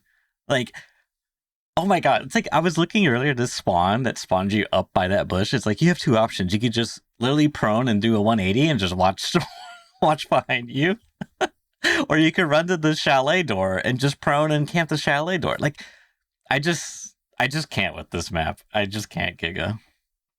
You're genuinely better off like just holding your position and waiting for people to walk by than you are actually playing it legitimately. And that's the thing that I don't like about it. It's got all the wrong incentives. It's just crazy. Yeah. There's like a bunch of other stuff that like, because I was in the right tone of mind, in the right state of mind to be like doing all this stuff, and I kind of forgot what I wrote. And I'm going back reading my tweet, just being like, banger. It's actually got like 100,000 views. Damn, I didn't even know. I didn't even notice. That's actually a banger tweet. But anyway, so yeah, rogues are too brittle. I think they should be like more flexible, but like not as hard. Because like people aren't like, oh, here's the route around labs to kill raiders. You go to server room, you open the door, you peek and you kill the left-hand rogue. Right. Sorry, raider. You then move down into the thing, and then you lean peek the other guy. Sometimes two of them run at you. You kill those two, and then you move it. Like, that doesn't exist for labs because and raiders feel a lot more I quite like fighting raiders. I don't mind raiders because they run about and they shout and they voice line and they nade you, but they're not hard necessarily. Like, once you know how to play against them, but it's like there's always going to be a certain level of cheesiness and game mechaniciness with AI. There always is. It's just impossible to avoid that. But they're maneuverable and changeable enough to mean that they like catch you by surprise, and I don't even care about like just you hold the doorway and wait for them to like walk at you, because sometimes that happens as well. But it's like you kind of know what to do. It's intuitive. You like with Lighthouse, it's just like you just look the guide up and then do it that way. It's silly. Exactly. So anyway, so the other stuff was just driving me crazy. The Claymores one-shotting people, I think, is just super bad. I think it should be two hits, right? You already give your location away by going on the horizon. Like, usually that's most people are just like, you got like 300 scopes trained on your location anytime you blow up a mine on any map. Really, people are like, vaulting and jumping on the rocky areas, I absolutely detest it. I hate it. It's one of the things that tilts me the most in the entirety of this game. I don't get annoyed that much. I'm a very like controlled person. But having to vault, and that doesn't work, and then you jump, and then it just like Aladdin's magic carpets you up the cliff, like straight off the side and stuff. The combination of that's really annoying. And last time we had our mod session about Lighthouse, I complained about this as well, because previously I knew I had to jump everywhere and it sucked. Now I have to guess whether it's vaulting or jumping that's going to work. And sometimes one works, sometimes the other works, sometimes neither works. And the whole thing's really annoying. I don't know why player scavs have free roam war treatment. It's just completely insane that the rogues just let them come in and just loot everything. It doesn't even make sense from a lore perspective. It's like the whole thing is just stupid. It's bad for gameplay, in my opinion. Like it's bad for it's like it's not immersive. It's actually like immersion breaking to have scavs like wandering around looting stuff. Like the rogues should be protecting their area from like looting, thieving hordes, right? Yeah, it makes no sense. It's weird too, because it's like you're allowed to just walk in there freely, but should you get within 5 meters of one, you're just suddenly like, "Whoa, bro, that's my space. This is my bubble. You're my bubble." You know what I mean? You can loot that tank battery and slow walk past all the machine gunners, but if you get in my bubble, you're a threat. Yeah, exactly. And the one thing that I mentioned was about maybe with the beach having like crash container ship or like some ships or something of some kind, like more debris along the beach to at least make that like a valid path, because then it wouldn't just be, because it's supposed to be a sniping map, right? I get that. That's fine. Absolutely. There could be areas where it could be a sniping map, but just being like, this is a valid route, and then it's just an open beach. Yeah, there's one container, like one place. It's like, I don't want to walk down that, I'm not even going to take, like, the calculated risk is just so painful. And someone else pointed out as well, someone else actually also mentioned about, I don't know where it is now, but someone else also mentioned about the having like a crash container ship, whatever. It's like not, other people have also had that idea too, to kind of fix that, because there's also chat about like a tunnel system going for, because there is a tunnel, right? There's a tunnel under the road kind of thing that you could like loop around or whatever. I'm not that keen. I'm not that keen on tunnels. I think they're okay, but they completely, like, I think that's taking it too far, honestly. Like, we saw kind of how Reserve ended up with the tunnels. Like, why would you go anywhere else other than the tunnels if it's too expansive and it just kills the top of the map completely? I'd rather have, like, a carving out some extra section over by, like, Chalet, maybe. I don't mind it being, like, Sniper Bowl, but it shouldn't just be like easy, but it's also shouldn't necessarily be 100% protected either. It's like one of those things where I'd rather it be some kind of middle ground between the two, where like the sniping opportunities are still possible, but it's not just like a no-brainer. You got to like actually really pick your spots and like be smart about where you move and whatnot. Right. Like I'm a kind of anti-sniper person, but I don't want to like block that gameplay. I don't want to just like strike these people off the face of the earth. I think that's unfair, right? It's like we want to make all the play styles balanced, and I think they're unbalanced on this map. So some extra space would be good, so you can actually like move around. No, but it's still kind of outside, and there's like sporadic cover. There's like cover that's like sure. here and there, but it's not like doesn't need to be a tunnel per se. I don't think personally. Yeah, because if they were to do an underground, like if they were to reservify it, it would literally like why would you ever be outside? Like imagine like from path to or tunnel. What is that extract called again? Southern Road. You could just pop into the mountain tunnel system all the way to like right outside the water treatment plant. Why would you ever go any other route? It's like you just guarantee. It's like I can guarantee a very particular, engagement range. Why would you ever go any other route? It's like if they do like an intricate tunnel system, I would just like you might as well just delete the top half of the map. Like honestly, kind of. That's sort of what we found with Reserve, and most of the fights end up happening underground in CQB instead. Mm-hmm. Which is, it's a different thing. It's its own thing. It makes it more like it makes it dangerous in a different way. Mm-hmm. So I guess then you're kind of picking your poison. But at least in CQB, you feel like, oh, if I meet somebody there, we'll have a fight. As opposed to if I'm unlucky and the guy's camping at the top side, I'm just going to be running around on Propaton until he headshots me. Which is like really annoying. That was my experience the other day. I was just like, I'm in the water treatment. I'm trying to get my last thing done. I'm getting shot at. There is no cover. Like there's nothing anywhere near that striker.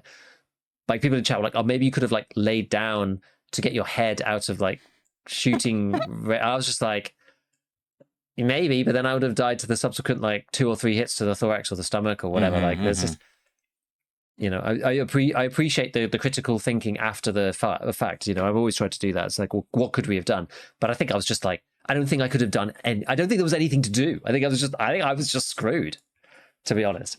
So I think that's why a lot of people just like they'll rather pick the CQB option because it's like, well, at least they get to have a fair fight with the person. At least get to try. I may end up in more fights, but at least I get to give it a go, rather than just getting sniped at by some unknown assailant in the middle of Jupiter with M61. I love that phrase. Oh yeah, the best. Yeah. So yeah, there's a lot of Lighthouse chat right now. A lot of Lighthouse chat, and it's just I think it's the one that it won that original. Which map should we rework?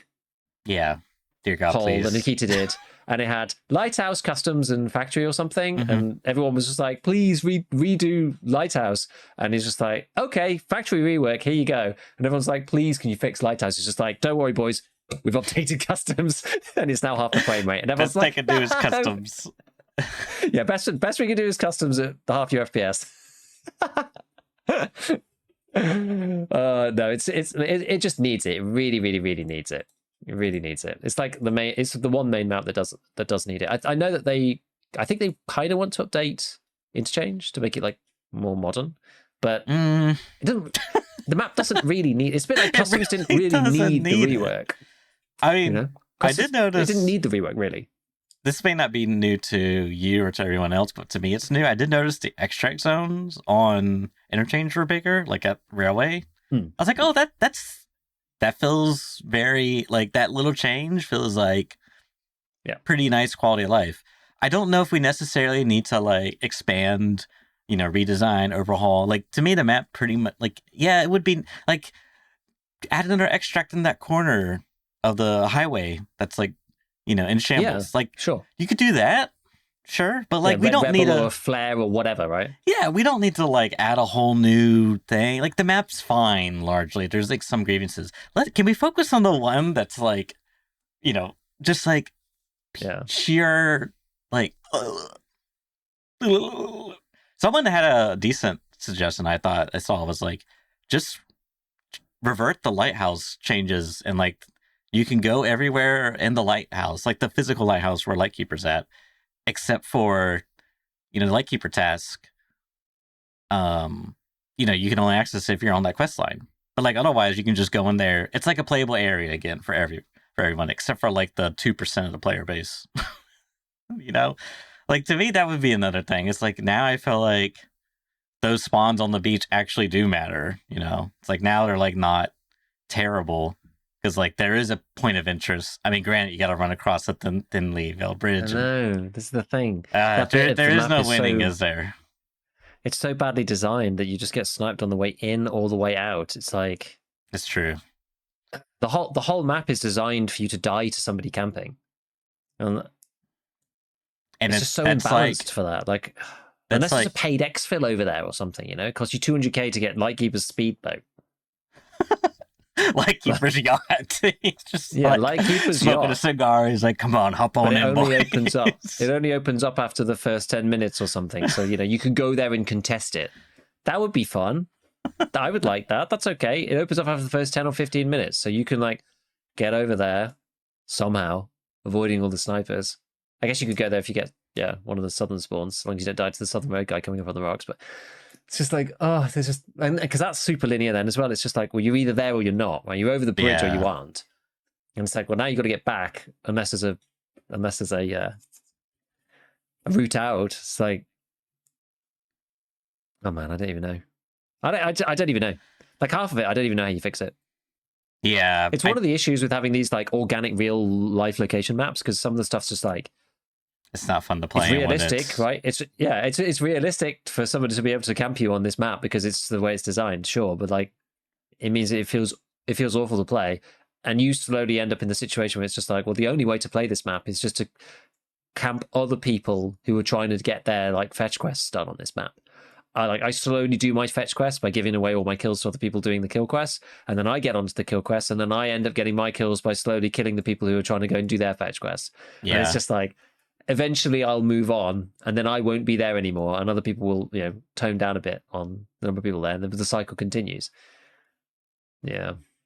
I think it's also like exacerbated or greatly augmented by the fact that it is an open map and it's like the sniping map, but B, this because of the way Tarkov functions as like a game, like the extraction shooter mechanics, and that you spawn in, everyone spawns at the same time, and like these are fixed spawns, and like we know, like yes, not every spawn is filled, but like if you know the spawns and it like becomes very like chess like, right? So that gets like exacerbated.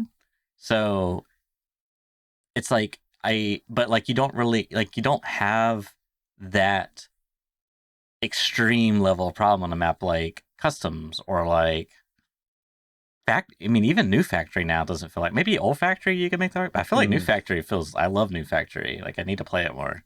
The spawns work really well. Whatever you think about it, I feel like the map's a bit more like it's a lot slower than it was before. But the spawns are like 10 times better.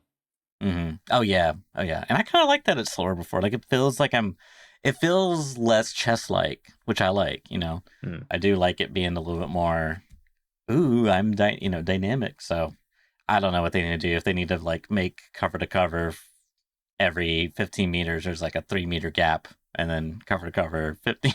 Just repeat that. So that way it like feels like, oh, I'm exploring. I'm like playing the game and not I'm sitting in a bush waiting. And this, yeah. I just can't. I genuinely don't know if I'm gonna end up playing that map this way. Like I have like probably like 10, maybe more quests like queued up on Lighthouse, but like I just don't know if I'm gonna do it. I don't know. I don't know if I have it in me. I think it depends on whether you can actually bring yourself to really like play the map the way that it is easiest to play it, which is to be very, very campy and third party and whatever. Like if you can bring yourself to do that, I think it's maybe doable. But if not, I think what's going to happen is if I do try it, I'm going to try it. I'm going to get a spawn. I'm going to go rush an objective, die, and then not play it anymore. Yeah, maybe try not to rush the objective. That's the only way that I can see it being sensible and not just like going to drive you insane. But like, oh my god, it's so boring. Like we've actually developed this strategy for streets. If we spawn cinema, we sit in our shitty spawn and we play a mobile game on our phone for like a round or two, and then we play the map. And it feels pretty good that way. Like we actually spent like 30 minutes in cinema fighting the hordes of scavs, which is fine because we're doing dandies. and like it was fine. But the other times where like we spawn cinema, we try to get out of our spawn, we die instantly to someone shooting from their spawn from one of the other 5 spawns. It's just like, this isn't fun. Like, I don't want to sit here, look at the wiki, and like coordinate, and then like, you know, okay, if I spawn here and like we move at equal distance, it's like when will be the first point of contact? Okay, who has the advantage here? What position should I take? How do I counter his advantage? You know, it's just like not fun. No. Yeah. Yeah. I've died to that on that cinema spawn so many times. So many times. And it's just brutal. It's just brutal. Like they need to. I don't know why. It just seems really that a lot too many people spawn down there. And there's not enough cover. Yeah, too many people spawn down there. Agreed. I don't know. Yeah. So, I mean, they just maybe just remove that corner one. Honestly. Just get rid of it. Because there's nowhere to go. Like, you're in the corner. It's just like. Well, what gets me is like you're in the stores and there's like nothing to do except leave the store. So it's like, run out in the open and die. What? What? Or stay in the store and like peek out, but like, how long are you supposed to stay there? Like it just yeah. It just feels bad. It feels bad. Just like put one spawn there, literally. Like I would be fine with someone spawning in like the center of the map. Like that's fine. Like, but don't put like 3-4 PMC spawns right next to me in the corner of the map. Like that's awful. Have you had the one recently in Concordia? Well, it's not Concordia, but it's like the back of Concordia near the crash site, near the helicopter, near that exfil. It's the one. Yes, and you're in like a little room. Inside, you're in the room, and they've changed it so that they've like managed to bug some of the doors out. So the door at the end used to open, and there used to be like a body in the toilet kind of thing that you could loot and stuff. But that door now doesn't open anymore. Oh. And some of the geometry's changed slightly, and like you have to like get onto the bed, kind of, and then like get out of the window. And like I was on it the other day, and I just couldn't get out. My friend got stuck. Yeah. I just couldn't get out. And people were like, you need a bit of momentum. And I'm like running backwards and forwards. I was just like, I'm like freaking trapped in this bedroom. Like, this is crazy. Like, what the hell's going on? Like, why am I stuck in here? Because I think you used to be able to go through a different window if you could open the door further down, I think. And I think that's the way I always used to go. And I'm just like, oh, that's closed. Okay, well, maybe you can get out of here. But then, like, some of the geometry's changed slightly with some of the doorways and stuff. So now they're, like, annoying to get through. It's like I said, about that double doorway thing, where, like, some of the doors you have to, like, crouch through. I'm not sure if all of that was completely fixed. I don't know. So that one, like, I never remember it being a problem. I was just like, I'm stuck. I can't even get out of spawn. Yeah, you remember? We're just going to have to camp here like a turret. There was one doorway. It was a double doorway on streets. I think it's where you get the Skybridge key. I think it used to be where if you opened one, maybe it's not that. Maybe it's over by like the, kind of in the same area towards like the, what is like the, that with all the filing cabinets, and then across the street there's like, it's like a jewelry store, like a tech store. Anyways. Point being is I could have swore with the Skybridge one, if you open a single double door, your PMC was too fat to fit in, so you had to open both double doors. I can't remember if that was the case or not, but it was just these weird things like that. Are too slim. Yeah, there's one, like the there's one of the Terror Group offices. There's like you got Terror Group office, but then on the other side there's a spawn with that kind of there's a spawn that's like in a building. There's like 3 floors to it, and you sometimes spawn in there. And there's the office nearby, which goes up those like kind of sort of square spirally stairs. Yep. Well, there's that like the corner office like corner bit to some of the desks. Like you can't fit through front ways. You have to go like it's like it always feels like kind of real. Like you have to like kind of like go through sideways because you're like too wide with all your pouches and stuff to go through front. So it's quite funny. That's so funny. It's like just slightly too big, the model. Oh my god. Okay. All right. Okay. Streets and Lighthouse spawns molding session is complete. So what's the last main part that we have? AKs. You got some for us on the new best AKs. Yes, the new best AK. So in my musings of weapon trader unlocks, I noticed we got the new AK Evo stock from Prepper. And I was like, oh, this is interesting because it essentially is a Zukov stock that can go on folding stock AKs. And if I can find it on the trader, it's a barter. I know that much. Aha! It is good. It is good. I know for sure. It's like literally the same stats as the fixed Zukov stock, but this one's called AK Evo. But what's important about this is like previously the logic followed that the fixed stock AKs were the best because you could put the Zukov stock on there, giving you the most points, the most reduction, Yeah. as far as recoil goes. Whereas now there is really no difference between the two, which means that the AK-74M has a folding stock, but it's like naked. When you strip all the parts down, it has the highest base stats comparatively to the other AKs. Well, some of the AKs. I mean, it depends if you include like the AK-12, for example. But that aside for a moment, if you're comparing like AK-74N to the AK-74M, the AK-74M is just better, which also kind of follows the Tarkov logic, where if you go on to like the traders and you look at the cost of AKs, the AK-74M is like one of the more expensive AKs you can buy that are of that caliber, whereas like the other AKs are cheaper. So like now it feels like it makes sense logically throughout the entire wipe progression, because previously it was like, okay, it's like this weird little niche. It's like, technically speaking, at the start of the wipe, these more modern AKs are better, but once you get towards the end, these older AKs are better because you can put these better parts on there. But now that's like balanced. So it's actually made a lot of interesting things, because now like the AK-74M, the AK-100 series can get pretty good stats, like better than their counterparts. However, with the 100 series, notably like the 103, its muzzle devices are limited compared to the AK-74M, where you can put like a 308 adapter, for example. Whereas the AK-103, you actually cannot put that adapter on there. So you get like more limitations, and it depends on what you value, which I still think is interesting enough. And then like just the AK-101 is like god tier now, because it's like, for whatever reason, it's like base stats are like really good compared to like across all AKs, right? But it fires at 5.4 or 5.56, right? Compared to your typical AK rounds.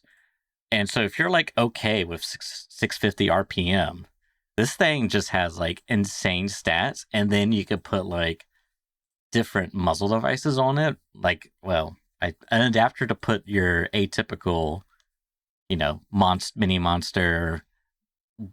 I don't even know what people do nowadays for. Do they still do like the Saker, the Griffin? G-Lock? I think is the G-Lock Griffin is like the typical best in slot choice for the established Tarkov gunsmith.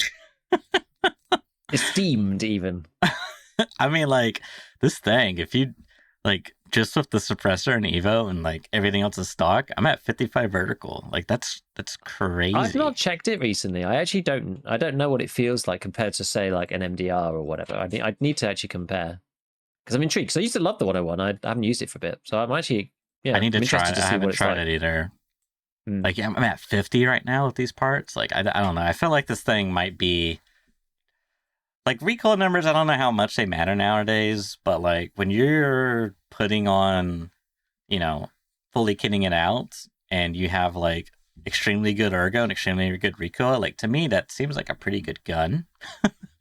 So it's definitely on my to try list. I just basically got it unlocked. The other interesting thing is that the RPK and the AK-12 stock went up a little bit, because you can put the Evo stock on there.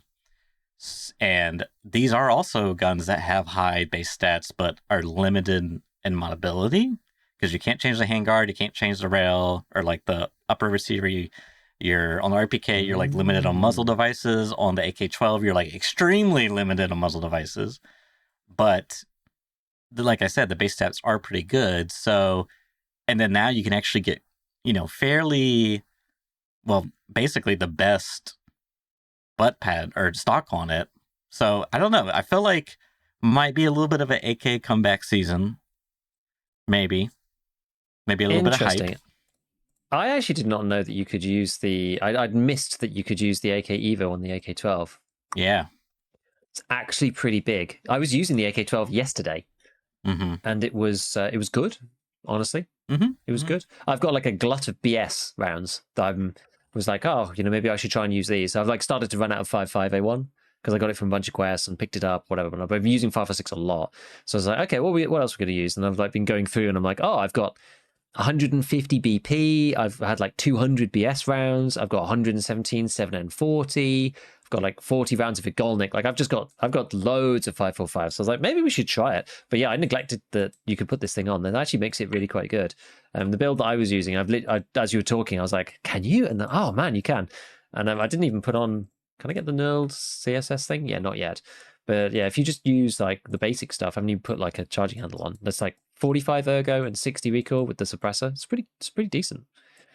Pretty decent given the recoil and how it feels and then the fire rate of this gun. I mean, I don't think it's better than like a Meta M4 or something, but it's still good. So probably the best way to use up your 5.45 if you can. So yeah.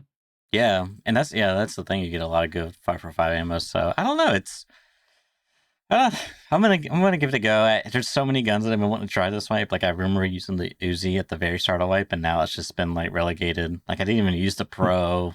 I wanted to try like the 50 round mag or whatever. I didn't even get to use that.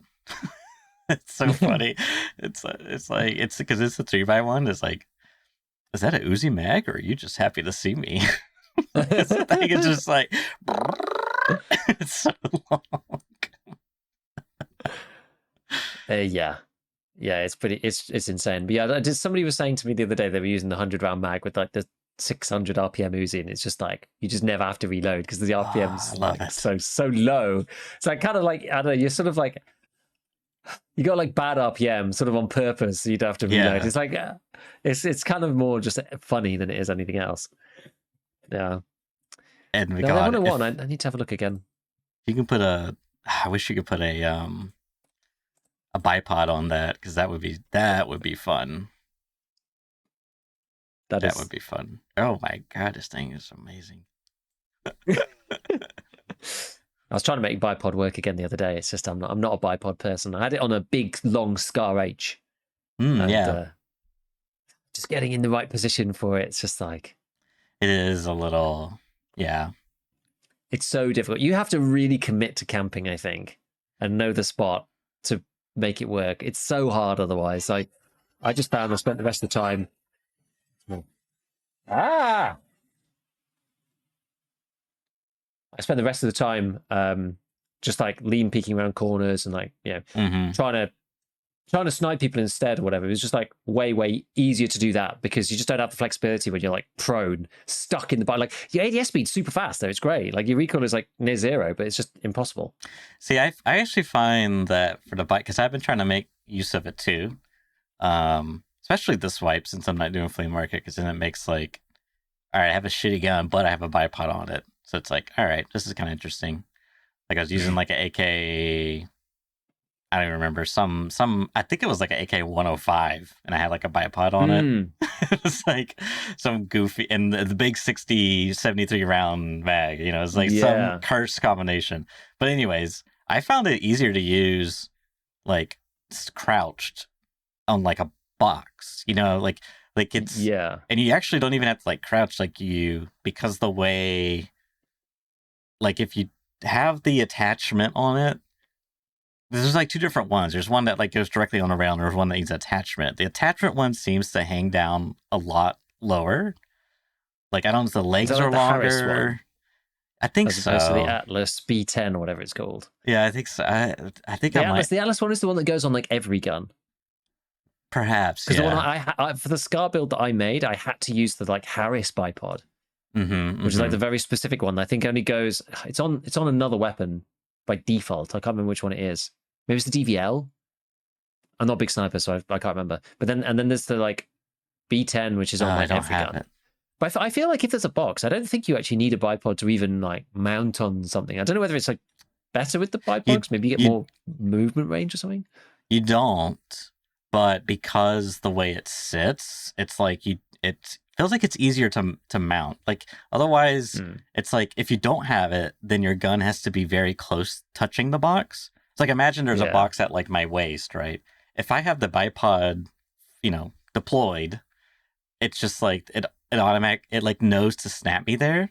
So it's like really Yeah. easy. Whereas if I don't, I have to like crouch, but not crouch. I have to like use the scroll crouch to get the right. But anyways, I almost feel like the bipods are great for that versus like proned. Because you're right, I definitely have tried prone mounting, and it's just like you only get like a 30-degree angle vertically, and it's like, and then it's awkward. Yeah, Yeah. Yeah, it's weird. Yeah, I don't know. Maybe like I keep trying it. I want it to work, of course. and it's just like too inflexible. I like hear shots, and I'm like, oh, let me wait here in this thing, and I'm like trying to get it to work, but I can Yeah. only.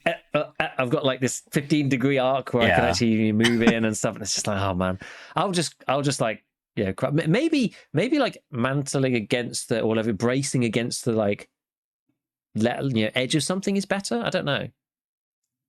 Because you can like do the wall brace thing. I don't know whether it doesn't change your recoil though enough. I don't think that's the problem. Yeah, because it's weird because like your camera recoil bonus, stays, so like your screen is still shaky. I mean, the only thing I will say for like I don't know about corner bracing, but definitely like bracing on like a box is like you don't actually like your whole breath is like non-existent. Like I tried holding breath, you don't run, you like doesn't exist, but your sight is like perfectly stable. So like you get that, which I think is like that's something.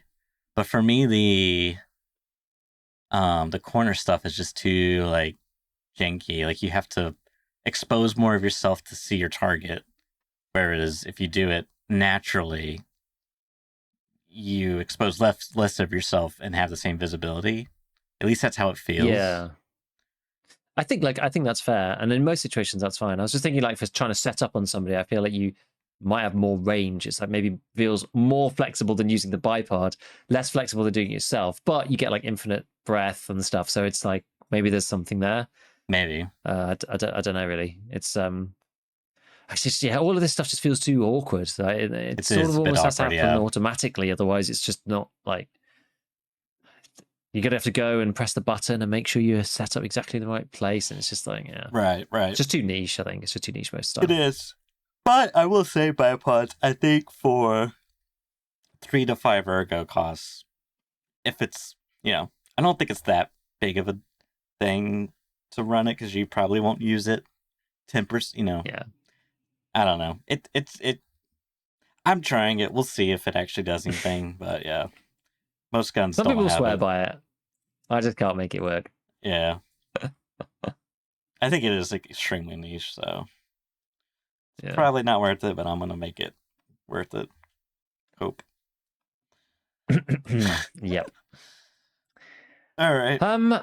Okay. I guess there's only one other thing I want to mention was that there's this like subscribe on Twitch thing event coming up soon, which is on January the 27th. BSG are doing another one of these like sub to Twitch streamer, and you'll get like this one's a Hideout customization set called Tranquility. You get walls, ceilings, floors, whatever. So if you already sub to 2 people on Twitch, then you can do that from the 27th to the 3rd of February and get this if you're doing that anyway. Otherwise, if you just feel like you want it, then I guess what is it now? What's the sub? $5 or $6 or something? So it's going to cost you like $10 or $12, whatever, if you want it.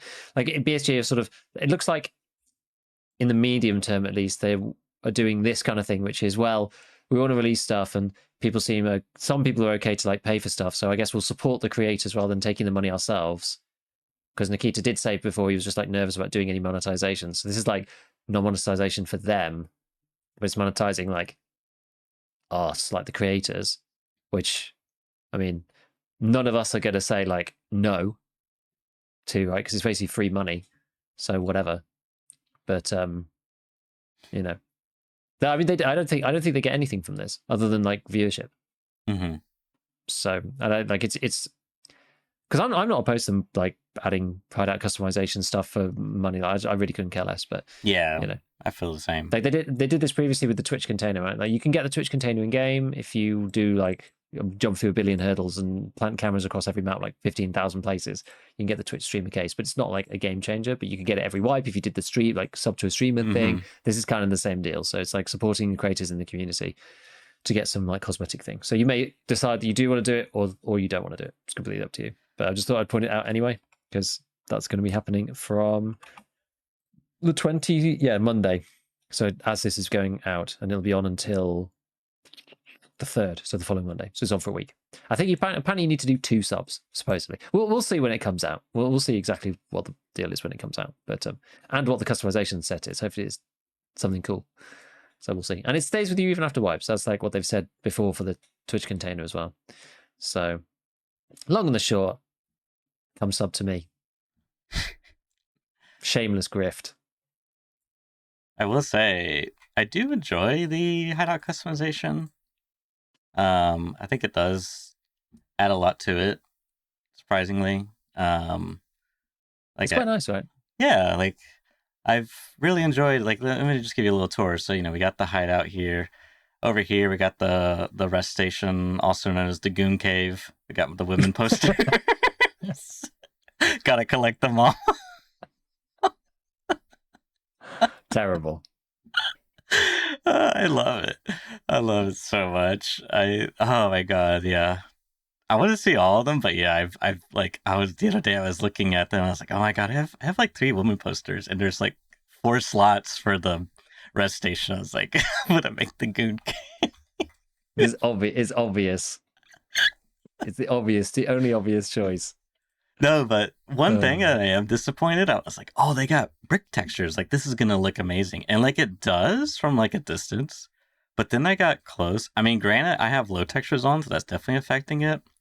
But I'm quite disappointed that it's quite flat.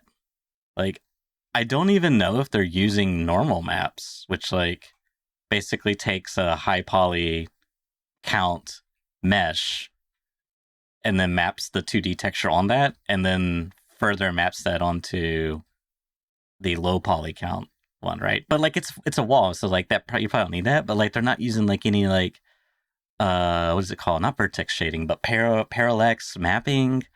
Like I don't know. It's like there's no depth at all in this brick texture. Did you try cracking the texture quality up to like I max should. and see what it looks like? I should. I think I would have to restart. Maybe. So in my experience, most of the time you don't need to. Weirdly. Uh-oh. Oh dear. All right. Oh, we loaded. Oh, you know what? It actually does look a little better. It does look pretty flat, but no, it looks better for sure. So I guess the low texture it probably has a normal map, and the low texture probably doesn't have that. Maybe it has a little bit of a depth map. I mean, the normal map should include the depth map. So yeah, that's probably it. So okay, yeah, I think it's just the low texture doesn't have one, which is interesting because I feel like you would still want that. Yeah, there's definitely there definitely is a depth map. Okay, that's kind of weird that the low texture doesn't, but so not ultimately disappointing. But yeah, it's quite fun. It's quite a nice flavor for sure. Yeah, I like it. I do enjoy it. Putting your posters up around here and there that you collect in raid, right, as well. Yeah. How much is the Killer and Tagilla poster now? That's like the one that most people, that's the highest value on, I think. Killer and Tagilla. It's only 1.5 mil now. The anime girls poster on the Flea. Wait, I haven't even seen these because have you not? Just go on the Flea. No, just type no Flea Giga. I mean, I have it set to traders only by default. Yeah. What is it? What is it under? Special equipment? It's under others. Barter items other. Okay. And it's called Killer and Tagilla. Girl poster. I love I know. In the stricken land of Tarkov, the most valuable thing. Women. The most posters valuable thing of women. Is a Killer and Tagilla poster. Well, those ones are not worth anything, are they? They're not really. I mean, that checks out. I mean, come on, it's a bunch of men thinking The they would. special girl poster, though, Where, that's nearly a mil. what is this called? It's called Killer and Tagilla poster. Oh, I see it. I thought they were It's the separate rarest one, items. as far as I know. Oh, of course, 2D anime women. Yeah, of course, this one would be. Yes, I mean, this these is are the pretty most good though. expensive by a long way. Yeah, no, these are pretty good though. Very cool. I I'm like all for them this. putting like more art in the game, this way. Like it's cool. Yeah, They can showcase like I kind of want to buy this. I'm gonna be honest. I'm too poor, but I think I'm gonna buy this at some point. yeah, Just animeify my entire hideout. When you enter the hideout, just come. only that poster. Just Yeah, the whole hideout. no, we need I need it whenever I cut on my fuel generator. There's like a little bobblehead figurine that's like Konnichiwa, Ohio senpai. Actually terrible. Feral behavior. I cannot endorse or condone. That would make my day. Now I need to go play Tarkov SPT. Oh my god, I can only imagine what. Oh no. Talk about SPT waifu edition. Yes, truly can never escape. All right, Mm-hmm. shall we conclude today's cast? Unless there's any other stuff. I think that's it. Yeah. I think we're good. Think we're good. I've had enough. You sure? You sure? I mean, I can keep going. I got some more ideas. No. Thank you everyone for tuning in. Appreciate the support as always. And we will see you all next week. Catch you later.